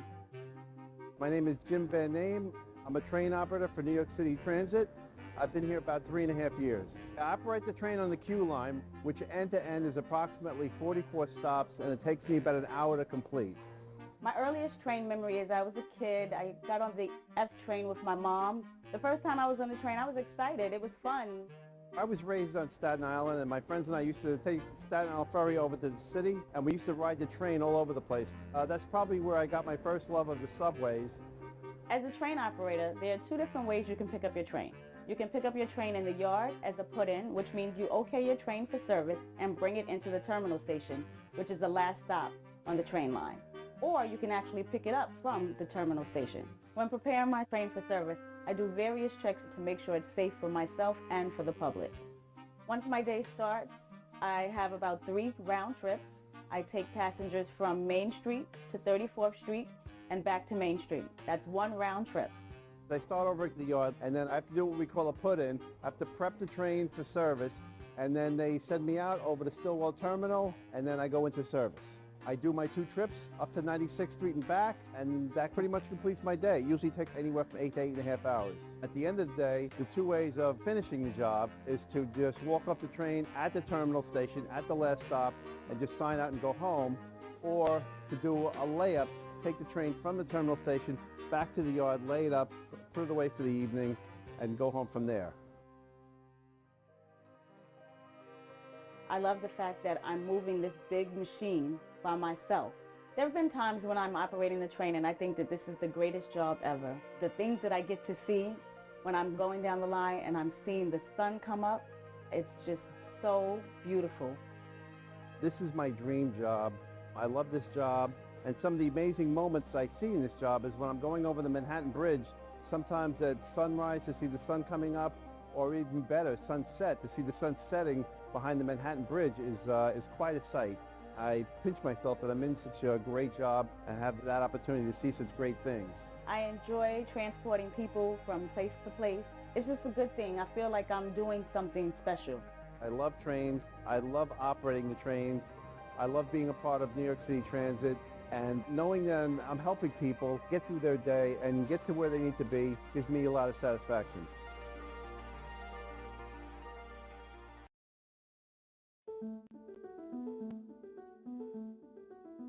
My name is Winnie Espada. I'm a car appearance maintainer, and I've been doing this job for 10 years. I work out of Shea Yard. I was interested in helping the community, the public, so when our passengers get on the train, they'll see that I cleaned it. I'll feel good that I did the job, that they're comfortable and they don't have to worry about the mess because we took care of it. Well, I always had a background in cleaning with janitorial work and also car detailing. So I came to the railroad and used my skills that I learned from there to help clean the trains. I like working on the train, working with the equipment. I always enjoy cleaning, so that's really it. A typical day is thorough cleaning here in the EIC dock, where we take the seats apart, make sure the sides of the seats are clean from garbage. Any newspaper cans that are left behind, we clean that up. Clean the windows, we take care of the doors, we make sure that the engineer's cab is clean and ready for him to go for the day.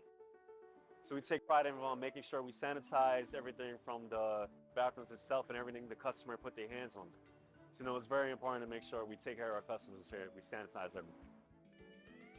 My work is important because we have to make sure the trains are clean, especially in the times of the pandemic. We have to make sure the trains are disinfected and ready for all riders to be comfortable getting onto the train. There's a lot of anxiety going on right now with passengers and customers getting onto dirty trains. So our job is to keep everybody safe and keep everybody's head in the right place.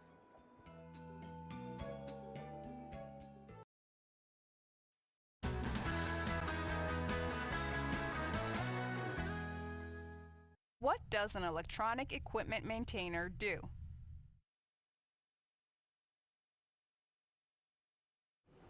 Paul Julian, electronic equipment maintainer. I've been in transit for 5 years.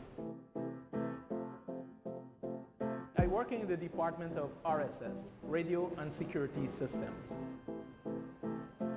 Our responsibility is to ensure that the radio system is functioning very efficiently. For that provides communication to the trains. It also provides crucial and important communication for the police in the system, the EMS in the system, and the fire department in the transit system. Also, the surveillance system must be maintained. Therefore, we can have proper security and proper recording of activities in the subway system. The intrusion alarm system must also be maintained.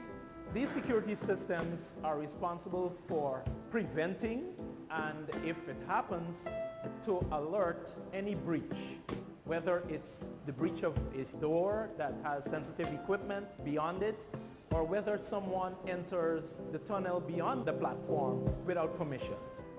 A key motivator in what we do is to know how important communication, surveillance, and security is to New York City Transit and New York City as a whole. That gives you a sense of duty and pride in doing what we do.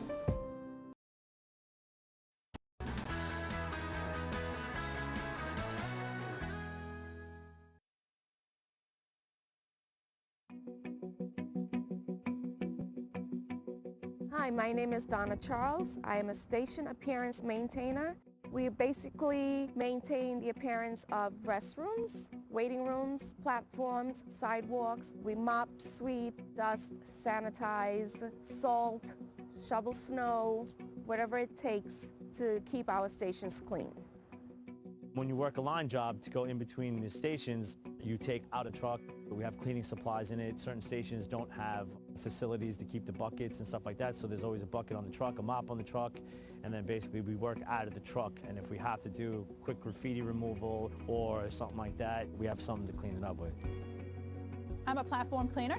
It makes me happy that my job is important because it's important to me to make sure that the people want to come back, that they have a clean place to come to. My favorite part of being a station appearance maintainer is the general public, just getting their positive feedback. We had commuters just say, thank you, and we appreciate everything that you guys do, just making it safe for us to be out here to and from, work and home. My work impacts the Long Island community because we just make it safe for the customer itself. We keep the conditions of all the stations clean, you don't want a dirty station. We do just more than cleaning. We help out in any way we can. My favorite part of the job is meeting new people, the people I work with, experiencing new things. I like my job, and I wake up every morning and know that I have a great job to get to go to. I think if there are no customer service ambassadors, there would be lots and lots of people taking the wrong train. A customer service ambassador is a frontline contact providing fast-changing, accurate information, especially during service disruptions. We're here to direct you, assist you, and be patient as well. The qualities that make a good customer service ambassador are patience, communication, following instructions, and just pretty much being a people person. Getting lost in New York it's really easy. That's what we're here for, to help them. So every day I show people how to use their phone. We have this app called Train Time. It tells you the time everything comes, schedule changes, tells you advanced scheduling as well in case you need to come in a week. My most memorable day at work, we had an elderly woman come off of the airport. We assisted her to getting to her family, which was in another town. She had never been to New York before. She was completely lost. She thanked us several times, and I was able to help this woman get to her family. That's the motivation. Just helping people in general is seeing their face. I like to help people a lot. You know, seeing people happy and getting to their place. It makes me feel really happy, especially that I know they're getting to their destination safely. We serve with pride.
Hello, everybody.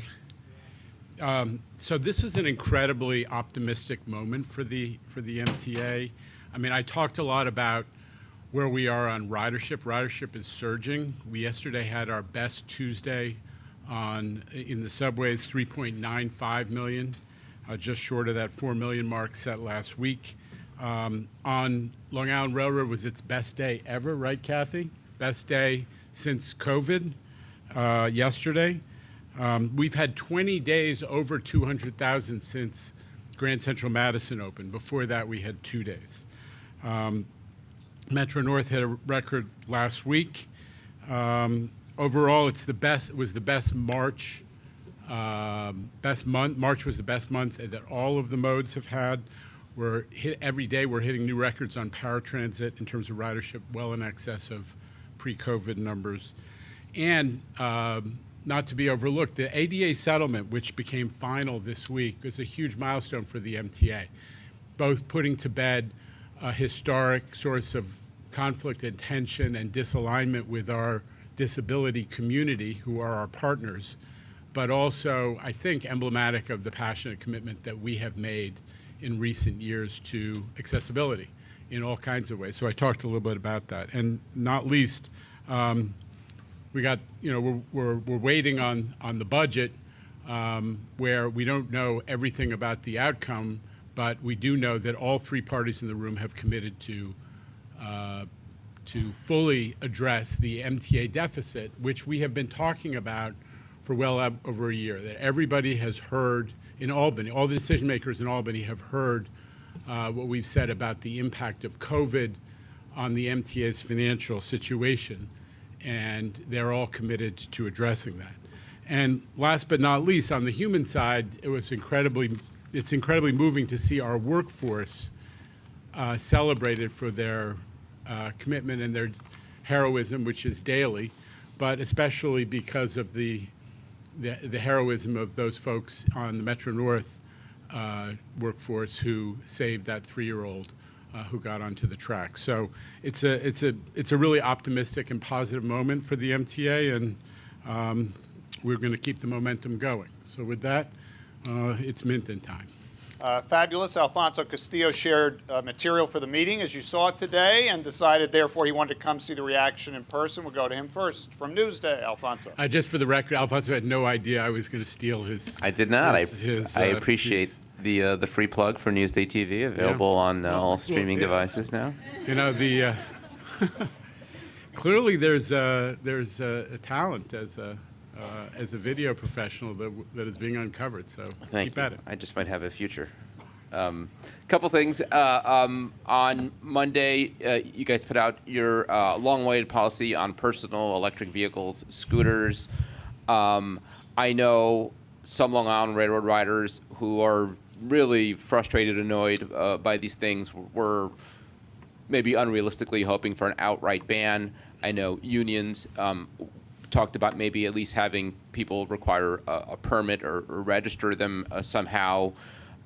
You ended up somewhere in between. Can you talk about the decision making behind the policy that you arrived at, and needing to balance some of the inconvenience of these things with also the reality that people are using these now? I think you actually stated it accurately, is balancing the reality that we're not going backwards, that this is part of our transportation landscape. And it's with the safety necessity. The safety necessity is we're not going to have people charge these vehicles, these electric vehicles on board, period, and full stop. That is the principal, and some would say only source of danger, because it's only with these charging of these batteries that you get the fires that we've heard about that occasionally take place. So we're going to be militant in making sure that doesn't take place.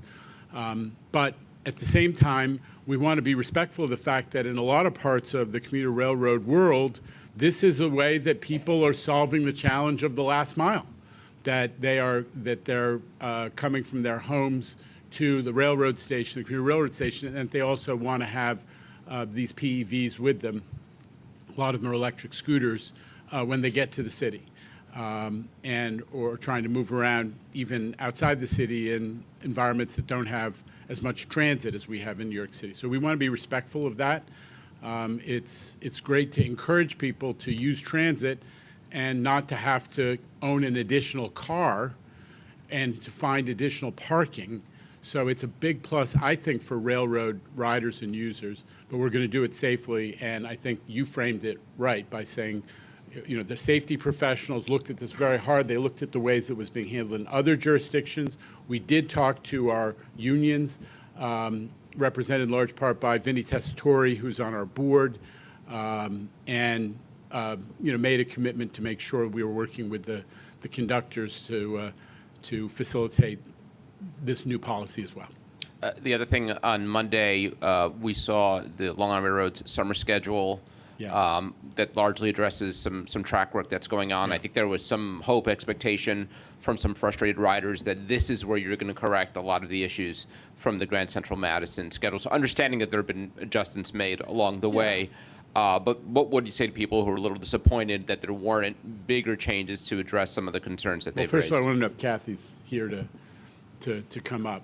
Listen, what I would say is I think we've made great progress on addressing schedule issues in the last 2 months. You know, what we're seeing now is we're not seeing, you know, numbers of trains that are in excess of 90% of capacity, which is the loading maximum standard that we shoot for. We look at that every day, and the adjustments that have been made so far, which is to move cars from from among trains, and also in some cases to move entire trains, which were either going to or coming from GCM to Penn and to other locations, have been really successful. We're seeing very reasonable loading standards across the board, and our riders have been getting used to the new schedule. I think that's been pretty successful. But Kathy, can you speak to the issue Alfonso is raising about the summer schedule? Yes, sure. I mean, I don't really know that I have that much to add, Alfonso. I mean, the schedule that we talked about at the committee meeting on Monday really is the schedule that accommodates the work that we're going to be performing over the course of the production season. But we are looking for changes later on this year that will build on some of the work that we've been doing over the last 2 months to be able to adjust service levels, adjust consist sizes. So as Jana said, we're looking at the data every day, not just with respect to loading on board, but also who's going to GCM, who's going to Penn, and making sure that we have where are people traveling from who are going to Atlantic. So we're looking at all of that stuff as we consider what might be appropriate in terms of a schedule change later this year. Thank you. But I just want to come back to the proof is in the pudding. We've had 20 days in excess of 200,000 since the new schedule went in. Riders are using the new system, the system we have with the adjustments that we made. Real quick, what was the record that was set yesterday for the Long Island Railroad? I'll check the number. We'll check the number and get back to you. Okay. All right, moving on to Bloomberg Zone, Michelle Caskey, dead center right there. Michelle. Hey, Jano. So you mentioned that the proposal for a grand second entrance on 8th Avenue, and you mentioned that it would cost, about a couple billion. I assume that includes, buying the Hulu Theater, demolishing it, and then the construction of the grand new entrance. But what are your thoughts about that proposal overall, ASTM's design proposal overall? Are you not happy with any of it, or is it just that listen, part of it? Let's just be very clear. Yeah. ASTM's proposal, I've seen it, is not really very different from the master plan. Just to remind everybody, starting a couple of years ago, the MTA, along with Amtrak and NJT, did a master plan for Penn reconstruction. And out of that came a consensus plan, which the centerpiece of which was to try to expand the area that had the kind of height and width and accommodation that you see in the new concourse, to do that principally on the 7th Avenue side of the terminal, to open up the Hilton corridor, that dreadful narrow passageway, which is like one of the worst places in New York, to create a similar level of spaciousness and circulation and safety and egressing. And don't underestimate the importance of new entry and egress points to safety. Penn Station is not a modern facility in terms of egress for safety. So we had a plan that did all those things, and ASTM has largely carried it forward. They've made some adjustments to, how the bridge that goes to the front door of Madison Square Garden is carried through the new open space and so on and so on. But the principal difference is they also want to do this new grand entrance on 8th Avenue. And that's what I'm letting folks know we can't, in our good conscience, justify, because the state of New York, contributed hundreds of millions of dollars to create Moynihan, which is a brand new station for Amtrak, but also serves Long Island Railroad passengers. So the 8th Avenue customer has a grand space to enter through. And to create a brand new multi-billion-dollar entrance where you have to pay a lot of that money to the Dolans to buy out Hulu Theater and spend hundreds of millions at least to disentangle all the mechanical, electrical, and plumbing systems that connect the Hulu Theater to the Madison Square Garden Arena seems like not a good investment to us when there are things like the Grand Central train shed and repainting and stabilizing all of those elevated structures throughout the city and tons of state of good repair work. So that was the point that I'm making. The cost estimate that I threw out there is based on work we did during the master plan that was done, again, with New Jersey Transit and Amtrak, where we cost estimated that 8th Avenue entrance and Hulu Theater acquisition and all the work. And we did it with Turner Construction, which is a extremely reputable, New York construction outfit. And they said it was $1 billion, and that was a couple of years ago. So given construction escalation, that's why I say I'm confident that that is a $1 to $2 billion estimate. And I'm not even taking into account what the Dolans might ask for the extra on the Hulu Theater. So we, again, ASTM is a private equity outfit. The other issue that, we are not quite understanding in their presentation is the idea that somehow they could do it massively cheaper than a public agency. Now, we are a P3 supporter. We believe in public-private partnerships, but the truth is the public sector money comes either from the federal government, it doesn't come with an interest tab, it's a grant, or, which is what should apply to Penn Station, we should get a lot of the money from the federal government, and that's no interest. The MTA piece or a public sector piece, you can borrow 3 to 5% money. Private money requires a return on equity. It means that that's in the 15 to 20% range. So, the other piece of our disagreement with what we've seen of this proposal so far is that it's being represented that somehow it would be massively cheaper, but is not explaining how, with so much higher cost of capital, you could possibly be that much cheaper. As it happens, and I'm going to emphasize this, we just did a public-private partnership. And as it happens, it was with Halmar, which is the company at the center of the ASTM proposal. And as it happens, the cost of that construction was exactly the same as the MTA estimated. So the idea that there's some massive lower cost benefit to doing it with a private entity is not clear to us, especially when the ranges between the cost of capital is so great. Is that making sense, Michelle? It is making sense, but I just want to, I hope I'm understanding you correctly. Are you basically overall saying that you would rather that the MTA do this project rather than ASTM? No, I'm not. Again, what ASTM, as I understand it, again, I can't speak for them. Yeah. What I will say is this, which is that they are a private entity, and they're talking about a public-private partnership. We're not against that. Mm-hmm. There may be one. There will be bidding. Nobody's going to get a sole source contract here. So whether it's a public-private partnership or the public entities do it, that's fine. The bottom line is we're not interested in investing billions of dollars in a new 8th Avenue entrance. I think the Dolans have gotten a pretty good deal from New Yorkers so far. I don't want to pay in hundreds of millions more to that account right now. Okay. Yeah. All right, we're gonna move on. We have Alfonso is with us, so we don't need to go east, but we are going to go west. Jose Martinez is on the Zoom apparatus today. Jose, good afternoon. Hi, Tim. Hi, Jano. Jano, this might be a question for Rich, but I wanted to see if you could expand a bit on on what was said today about the e-mirrors, I believe was the phrase, and elaborate a little bit as well on just how often bus mirrors are involved in collisions. I believe it was 1/4% of all collisions. That seems like quite a lot. Does that mean no more mirrors on buses? So an e-mirror is basically call it a backup camera, right? So it's actually a video of the sides of the bus, if you will. And if you've noticed, I'm sure you have, our mirrors actually stick out a fair bit. Most of them have red and white tape as an example on them. But what we have found, particularly with the proliferation of dining structures in the city, our mirrors are just hitting more inanimate objects largely. And as you said, it's about 25% of all of our, quote, collisions. You know, collisions does sound menacing, to say the least. You know, these are, but it's really, you know, property damage.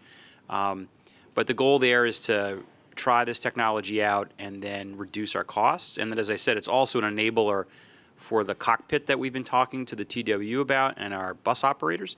So the glare of a fully deployed cockpit makes it hard to see the mirrors outside the vehicle. But if you bring an e-mirror inside, it should work. So we see this as a, you know, as I said, as a virtual good. All right, we move on to Dan Rivoli of New York One, also on Zoom today. Dan, good afternoon. Hey, good afternoon, Jano. I want to just get clarity on Penn Station because I wanted to just make sure I understood what your point was earlier. When you were talking about the development around Penn Station, was this to say the MTA can make the Long Island Railroad concourse at Penn Station look nice on its own and we don't need buildings to finance work that we're already doing? Or were you saying where the MTA can go ahead and do this $7 billion reimagining of Penn Station that Governor Hochul wants outlined in her plan? I guess what I was saying, Dan, is that the plan that we have laid out, which has been around for a year or two, is estimated at this stage, you know, it's early stages, but it's estimated to be in the $7 billion range. And the state of New York has already allocated $1.3 billion. That is not a million miles from what would be 1/4 of the cost. And the split that has been used in discussions about Gateway and related projects is 50% federal, 25% New Jersey, 25% New York. So we're ready. I think the state of New York is in a position where we could, with obviously some money from new sources as well as new state sources as well as federal, participate in that project. I believe that. And number one. Number two is we're not part of that the whole controversy about the general project plan, the land use plan, is not what the MTA has been focused on, and that we're not involved with it. We are interested in rebuilding Penn Station and doing that, as Governor Hochul says, you know, much faster than waiting until after the tunnels are done in, you know, roughly 10 years or so. So that's our mission. We think it's accomplishable. We have a plan that's been laid out, and we'd like to get going using the success of the concourse as proof that we have a great team and they're ready to deliver it on time and on budget. All right, we move forward now. Can I just add something? Oh, Understood that? Go ahead, Dan. I just want to make sure I understood that. So you're saying then the MTA with federal, state money, you could do the $7 billion work, and any money that Governor Hochul had wanted to take from development and give towards Penn Station, you're saying we don't have to do that. You don't have to worry about development. We'll just give us the money from federal and state sources, and we'll make $7 billion renovations happen. I think that with the governor's plan will, may indeed yield money over time for important improvements for all kinds of things that are in and around Penn Station, the public realm, the expansion of the station, if in time, when the tunnels are done. But her charge to us was, let's get Penn Station done sooner rather than later. Let's not wait until the tunnels are done. And with the completion of the concourse, I'm letting the world know. The MTA is obviously ready and willing, and we have a team that's ready to go, and we're thrilled that the state of New York has actually put some money on the table. We can get this going if we don't, wait around to debate whether there should be a second grand entrance on 8th Avenue. And the next question is from Anna Lay right there of the New York Times. Anna, good afternoon. Hey, Jeno. I wanted to ask you about the R211 cars, the open gangway model. It seems like these are really popular and well-liked around the world, and I'm just curious, why it's been such a slow rollout for you guys. I think, it seems like there's not a lot of these, that you guys are putting into the system, at least, at a very fast rate. So I'm just curious if there's a reason that you seem to be kind of treading lightly around those. And I also was just wondering, how soon would you consider a fare hike, and are there any other repercussions that you might face because of this delay at the state? So do you want to talk about open game? Yeah. So, Anne, as you know, we took delivery in December of the first open gangway R211. That will require some testing over most of this year, which seems to be going well so far. Our expectation is we'll put it into passenger service by the end of the year. But that's the first, I think, step to determine whether or not we should be buying more of these cars, is let's get them into service. Let's see how they perform, obviously, and see how our customers respond as well. So certainly there are some agencies around the world that have them. There are lots of others that don't. I think it shows that New York City Transit and MTA is still looking abroad to see where there are, other opportunities to replicate some interesting things. But, we have a long way to go, I think, before we really commit to open gangway. And on your question on the fare, look, the negotiations in Albany for us have been really exciting and cause us to be optimistic because everybody is committed to solving the MTA deficit. There have been discussions. The first thing is we have to maintain the existing level of service. We don't want to be cutting service. I've been saying that for a year. The governor's plan includes a lot of positive solutions for the MTA. The discussions have also even included additional service. So there are a lot of things floating around. We don't know exactly how it's going to be resolved, how the idea of not just preserving service but expanding service, the discussion about free buses, we don't know how they're going to be resolved.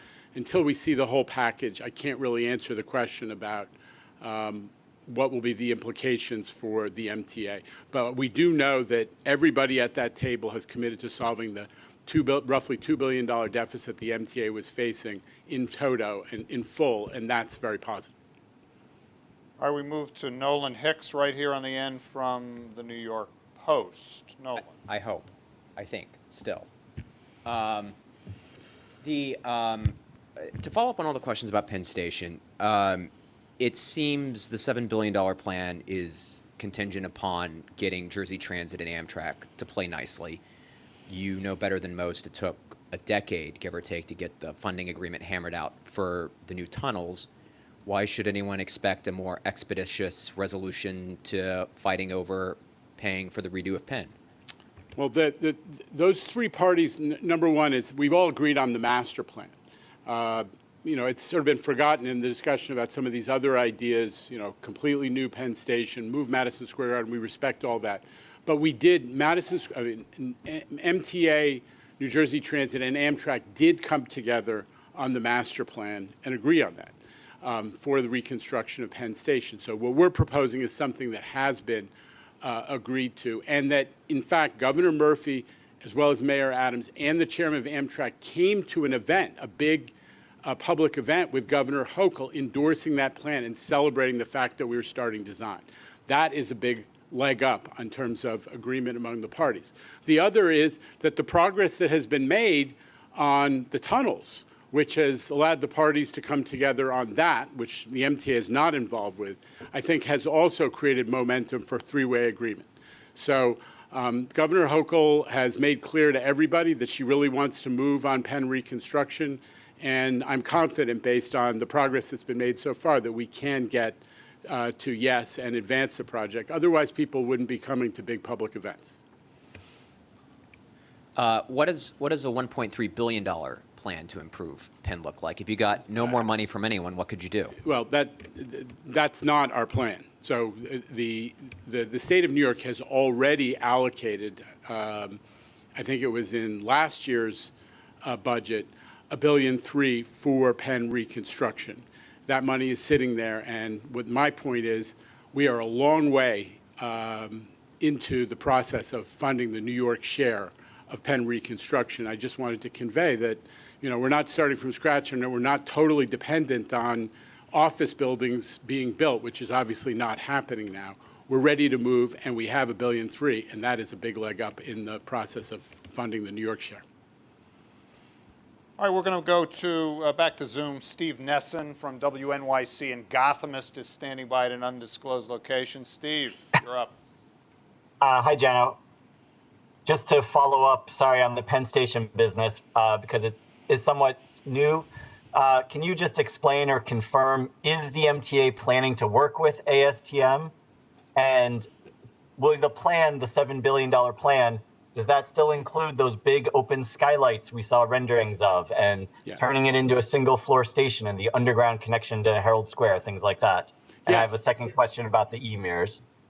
Okay, so the answer is yes, that what I'm talking about is the plan that you are referring to, which is the MTA, NJT, Amtrak joint master plan. It does include, as you just alluded to, turning the moribund taxiway, which hasn't been used by the public since before 9/11, into an open concourse that actually will benefit the users, that kind of skylit open area the size of Grand Central or the main concourse of Grand Central or Moynihan Station, into something the public can use, and it will help circulation, it helps safety, it helps accessibility. That is exactly what we're talking about. And, again, we're happy to talk to anybody. There's nothing, ASTM is a private company. It's an Italian private equity company, but it includes, some folks who have signed on to it that we work with, like Halmar, who's one of our principal contractors, in other contexts. So, of course, we will work with them. We're just making clear that we're not signing up for a design vision that has as its centerpiece spending a couple $2 billion on 8th Avenue, and they can, they're welcome to continue the conversation. We don't exclude anybody at all. So you haven't gone into contract with ASTM yet? No. Okay. And as far as the e-mirrors that you guys spoke about, I mean, just to be clear, we could never go into contract with anybody without having a public competitive procurement. That's one of the confusions that seems to have worked its way into this discussion. Like, if ASTM has a good plan, maybe we'll just hand them a contract. That's not the way government procurement works. If they have good ideas, they will be worked into a plan that the government commits to, and then we'll have a competitive procurement, of course. Got it. And as far as the e-mirrors, how long is that installation going to take? When might folks see them? What is the timeline for that? Steve is still working on that, looking at a proof of concept, but I'd say it's probably weeks. This is part of our plan to deliver cost savings in 2024. So the list of items we discussed today are all things we're either piloting now or about to pilot. All right, the next question is from Danielle Moyo-Dunn of Politico. She's right down there on your left, Jano. Danielle. Hi. Danielle. Hi, how are you? Good. Two budget questions. The first is there's a lot of talk currently in Albany about potentially raising the payroll mobility tax, but maybe carving out the suburbs. Riders advocates in New York say that's not fair given the capital investments suburbs have gotten, like Grand Central Madison. Suburban lawmakers disagree. They say the city benefits most from mass transit. So my question to you is, who is right, and if there is a carve-out, will that influence your capital spending plan going forward? Obviously, I'm not. The legislature and the governor have to come to an agreement on this, and we will implement whatever.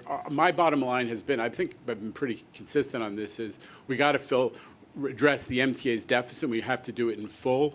All of the parties at the table have committed to that. So they will decide what mechanisms to use to do that. You've alluded to one discussion that may be taking place. I'm not taking a position on that. I just want to be clear. We will accept whatever they do, and we will implement it because the bottom line for us is just maintaining our financial viability and maintaining service and our workforce. Just a quick follow-up, and then I'll ask the second. But do you think there's any validity to this idea that there are some commuters that are benefiting more than others from how the MTA manages capital planning and operations? It's a little abstract. We definitely, capital investment can be lumpy. There's no question when you do some of these big projects, it can be lumpy. It means that one system goes up in a particular capital program, but our goal is to make sure that the capital program maintains a state of good repair. That's the holy grail for the MTA, to maintain the state of good repair or push in that direction. And that we're getting projects that are prioritized through analysis and through discussion with stakeholders, that we get those projects done on time and on budget. It's not a perfect system because of the lumpiness of investment when you're doing major projects. So we're mindful of the fact that our goal is to make sure we can deliver first-class service to all of our systems. And I think you see that we are right now because both Long Island and Metro North are running 96, 97% on-time performance. But we definitely have to invest, for example, in Grand Central Train Shed, which is going to be a new mega project that will have to be addressed for Metro North. Gotcha. And then just on the free bus pilot program, I mean, it's just interesting because, it's coming down from Albany. It's not coming born out of, like, the MTA. So what do you think of that broadly as a policy? Is it something you agree that, transit agencies like the MTA should be doing? Listen, I've been pretty upfront about the fact that my default setting on affordability is targeted affordability. Using the Fair Fares program, using discounts for frequent users to make sure that we are reducing transit costs for the people who are neediest, the people for whom paying for transit is a struggle. I remind all of us that transit is one of the few things that makes New York affordable for everybody. We're talking about the affordability crisis, but transit is like 10% of the cost of owning an automobile, including gas and wear and tear and everything else. So transit's already affordable. We believe in targeted affordability. However, if the legislature and the governor, as part of these negotiations, elect to do a free bus program, we're going to implement it in good faith. We're going to figure out how to use that program to learn more about ridership patterns, about how transit can attract new riders if possible, about operational implications. I've given some assurances that we wouldn't do anything to undermine it. If that is the decision in the end, we're going to try to learn from it. All right, moving one seat down to Dave Colon of Streets Blog, rocking those Knicks. Hours from tip-off, 3 games to 1. He's a happy guy. There we go, Dave. Knicks in 5. Jano, I wanted to also kind of talk about what Danielle was talking about because there's a piece of analysis that came out about a possible suburban exemption to the PMT.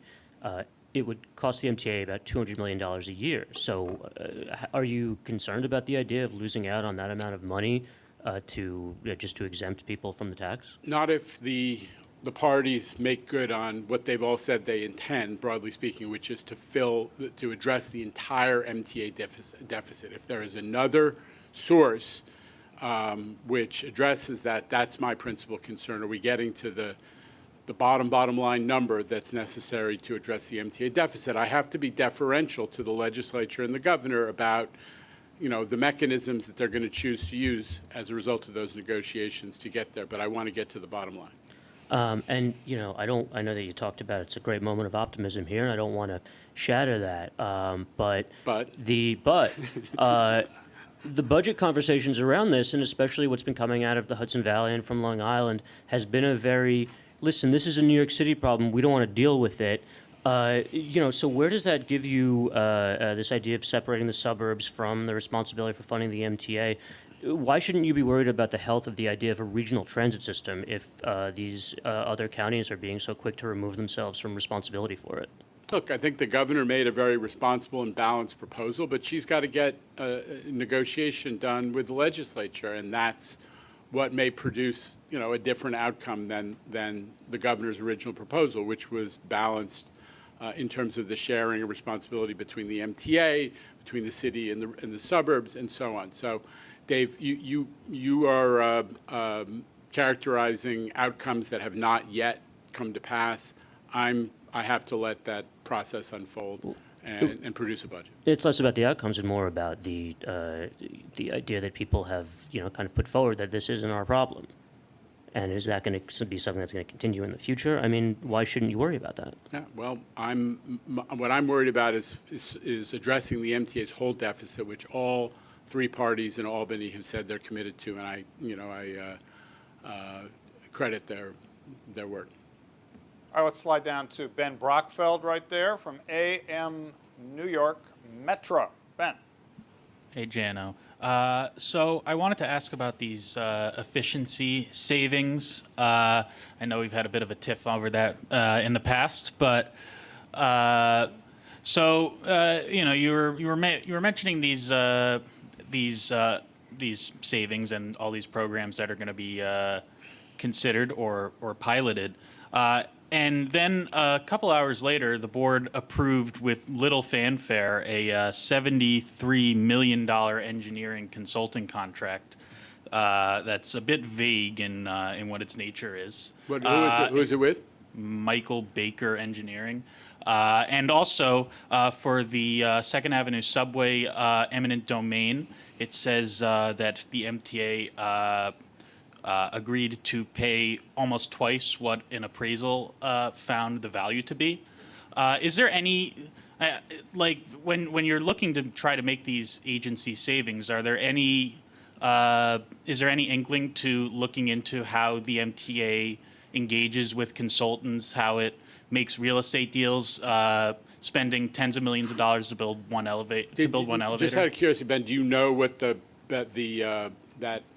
$70+ million consulting contracts for? Are you curious? I read through the documents. It's for the independent engineer who second guesses the schedules and the budgets for all of the MTA capital program. It's actually an oversight function that reports directly to the board. You hear from them monthly at the Capital Program Committee. So they look at all the projects to see whether the MTA staff, in this case construction and development, is being accurate and correct about schedules and budgets and the risks that could drive schedules and budgets. So that's a decision the board made long ago, that they wanted to have an independent professional team to do that, and it's for a period of years. I don't recall how many. So that's something that I think everybody in the transparency business and the accountability business has actually very much supported over the years. So you draw your own conclusions, but I think that's something that people think is definitely worth spending money on. It's not just some random consultant.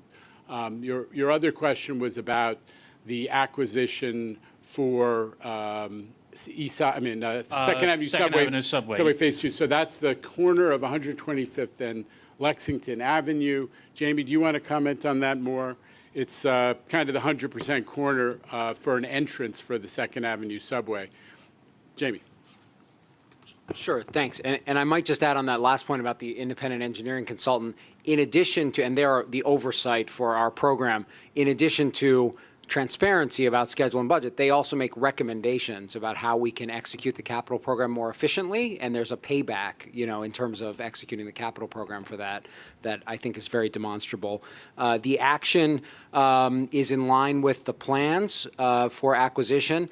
Acquisition is an important thing for us to get ahead of in order to build a project like this. This is a lesson learned from other projects, that we make sure we're doing adequate acquisition. It can slow us down a lot if we haven't, and time is money.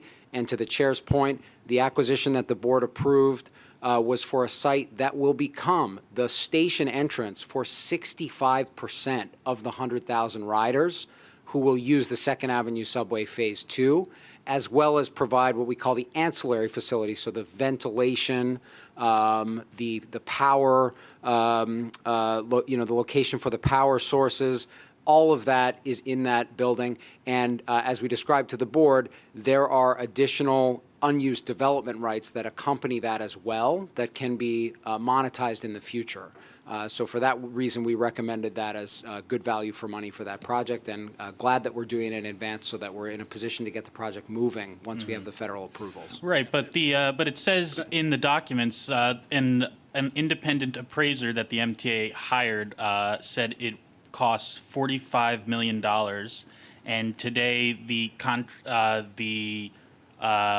acquisition that was approved was for $82 million. That's almost twice what it was appraised for. Yeah, so the appraisal business is a complex business. There were, as was, if you fully describe what's in there, there were 2 independent appraisals, and then there was a negotiation, and it is important when you're entering into that negotiation to find the best value. We subsequently had review by our legal folks who confirmed that they thought that this was a reasonable price to pay based on the appraisal. Appraisals can be based on different factors, and in the end, we're confident that, as I said, we get the station entrance for 2/3 of the riders, all of the ancillary facilities, the unused development rights, and that can be monetized in the future, and so it is good value for money. And Ben, I've challenged you in the past. It's like if you have an independent opinion about what the per square foot value of 125th and Lex, you should say it, rather than just hypothesizing it's a lot of money.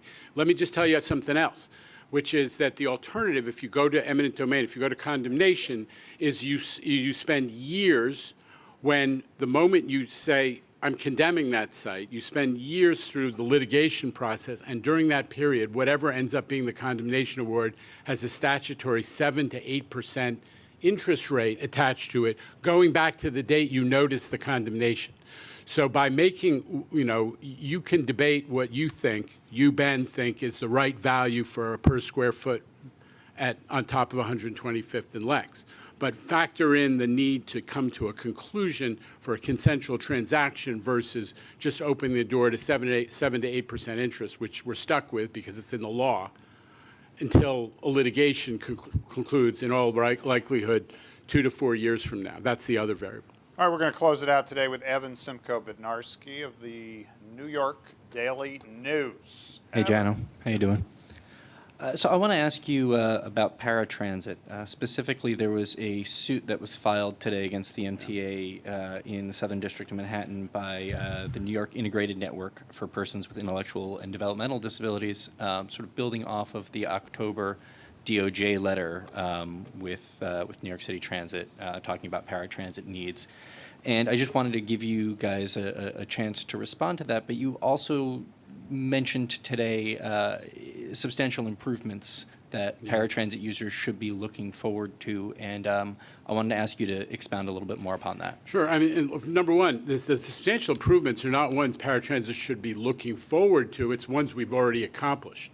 So again, I refer you back. There was a press conference, I think 2 months ago, maybe 3 months ago. There was a release. It gives all the stats about how far in a short time under the leadership of Chris Pangilinan, who's done an amazing job, how under Chris's leadership we've moved to, I think, 95% on-time performance and dramatically reduced the rate of no-shows. And that we've done this at the same time that we've transitioned most of paratransit from the blue and white vans, which do pick up multiple people and as a result tend to have longer travel times because they're taking more circuitous routes, to the for-hire vehicles, the green cars and the black cars in the neighborhoods, so that most people are getting a one-person direct ride. So, and the net result of all of this improvement, which has taken place over, I think it's somewhere between a year and a half, has been that customer satisfaction, I would urge you to focus on that, has gone from something in the mid-40% up to 72%. So the improvements have already happened. I don't know, turning to your more specific question, I don't know anything about the lawsuit because I don't even think it's been formally served on us. I've heard of it, but I don't know what's in the lawsuit. We can't really respond to it publicly or even legally. But we've made a lot of progress on paratransit, and that is something we're very proud of. We're going to keep going. And part of trying to keep going is raising the bar. So we're actually, in the process of reducing the window of time we use to measure our on-time performance. That's, so we're raising the bar on ourselves so that we deliver even better service in months and years to come. Thank you. And thanks, everybody. Thanks, Jano, Jamie, Rich, Kathy. Good afternoon from Lower Manhattan.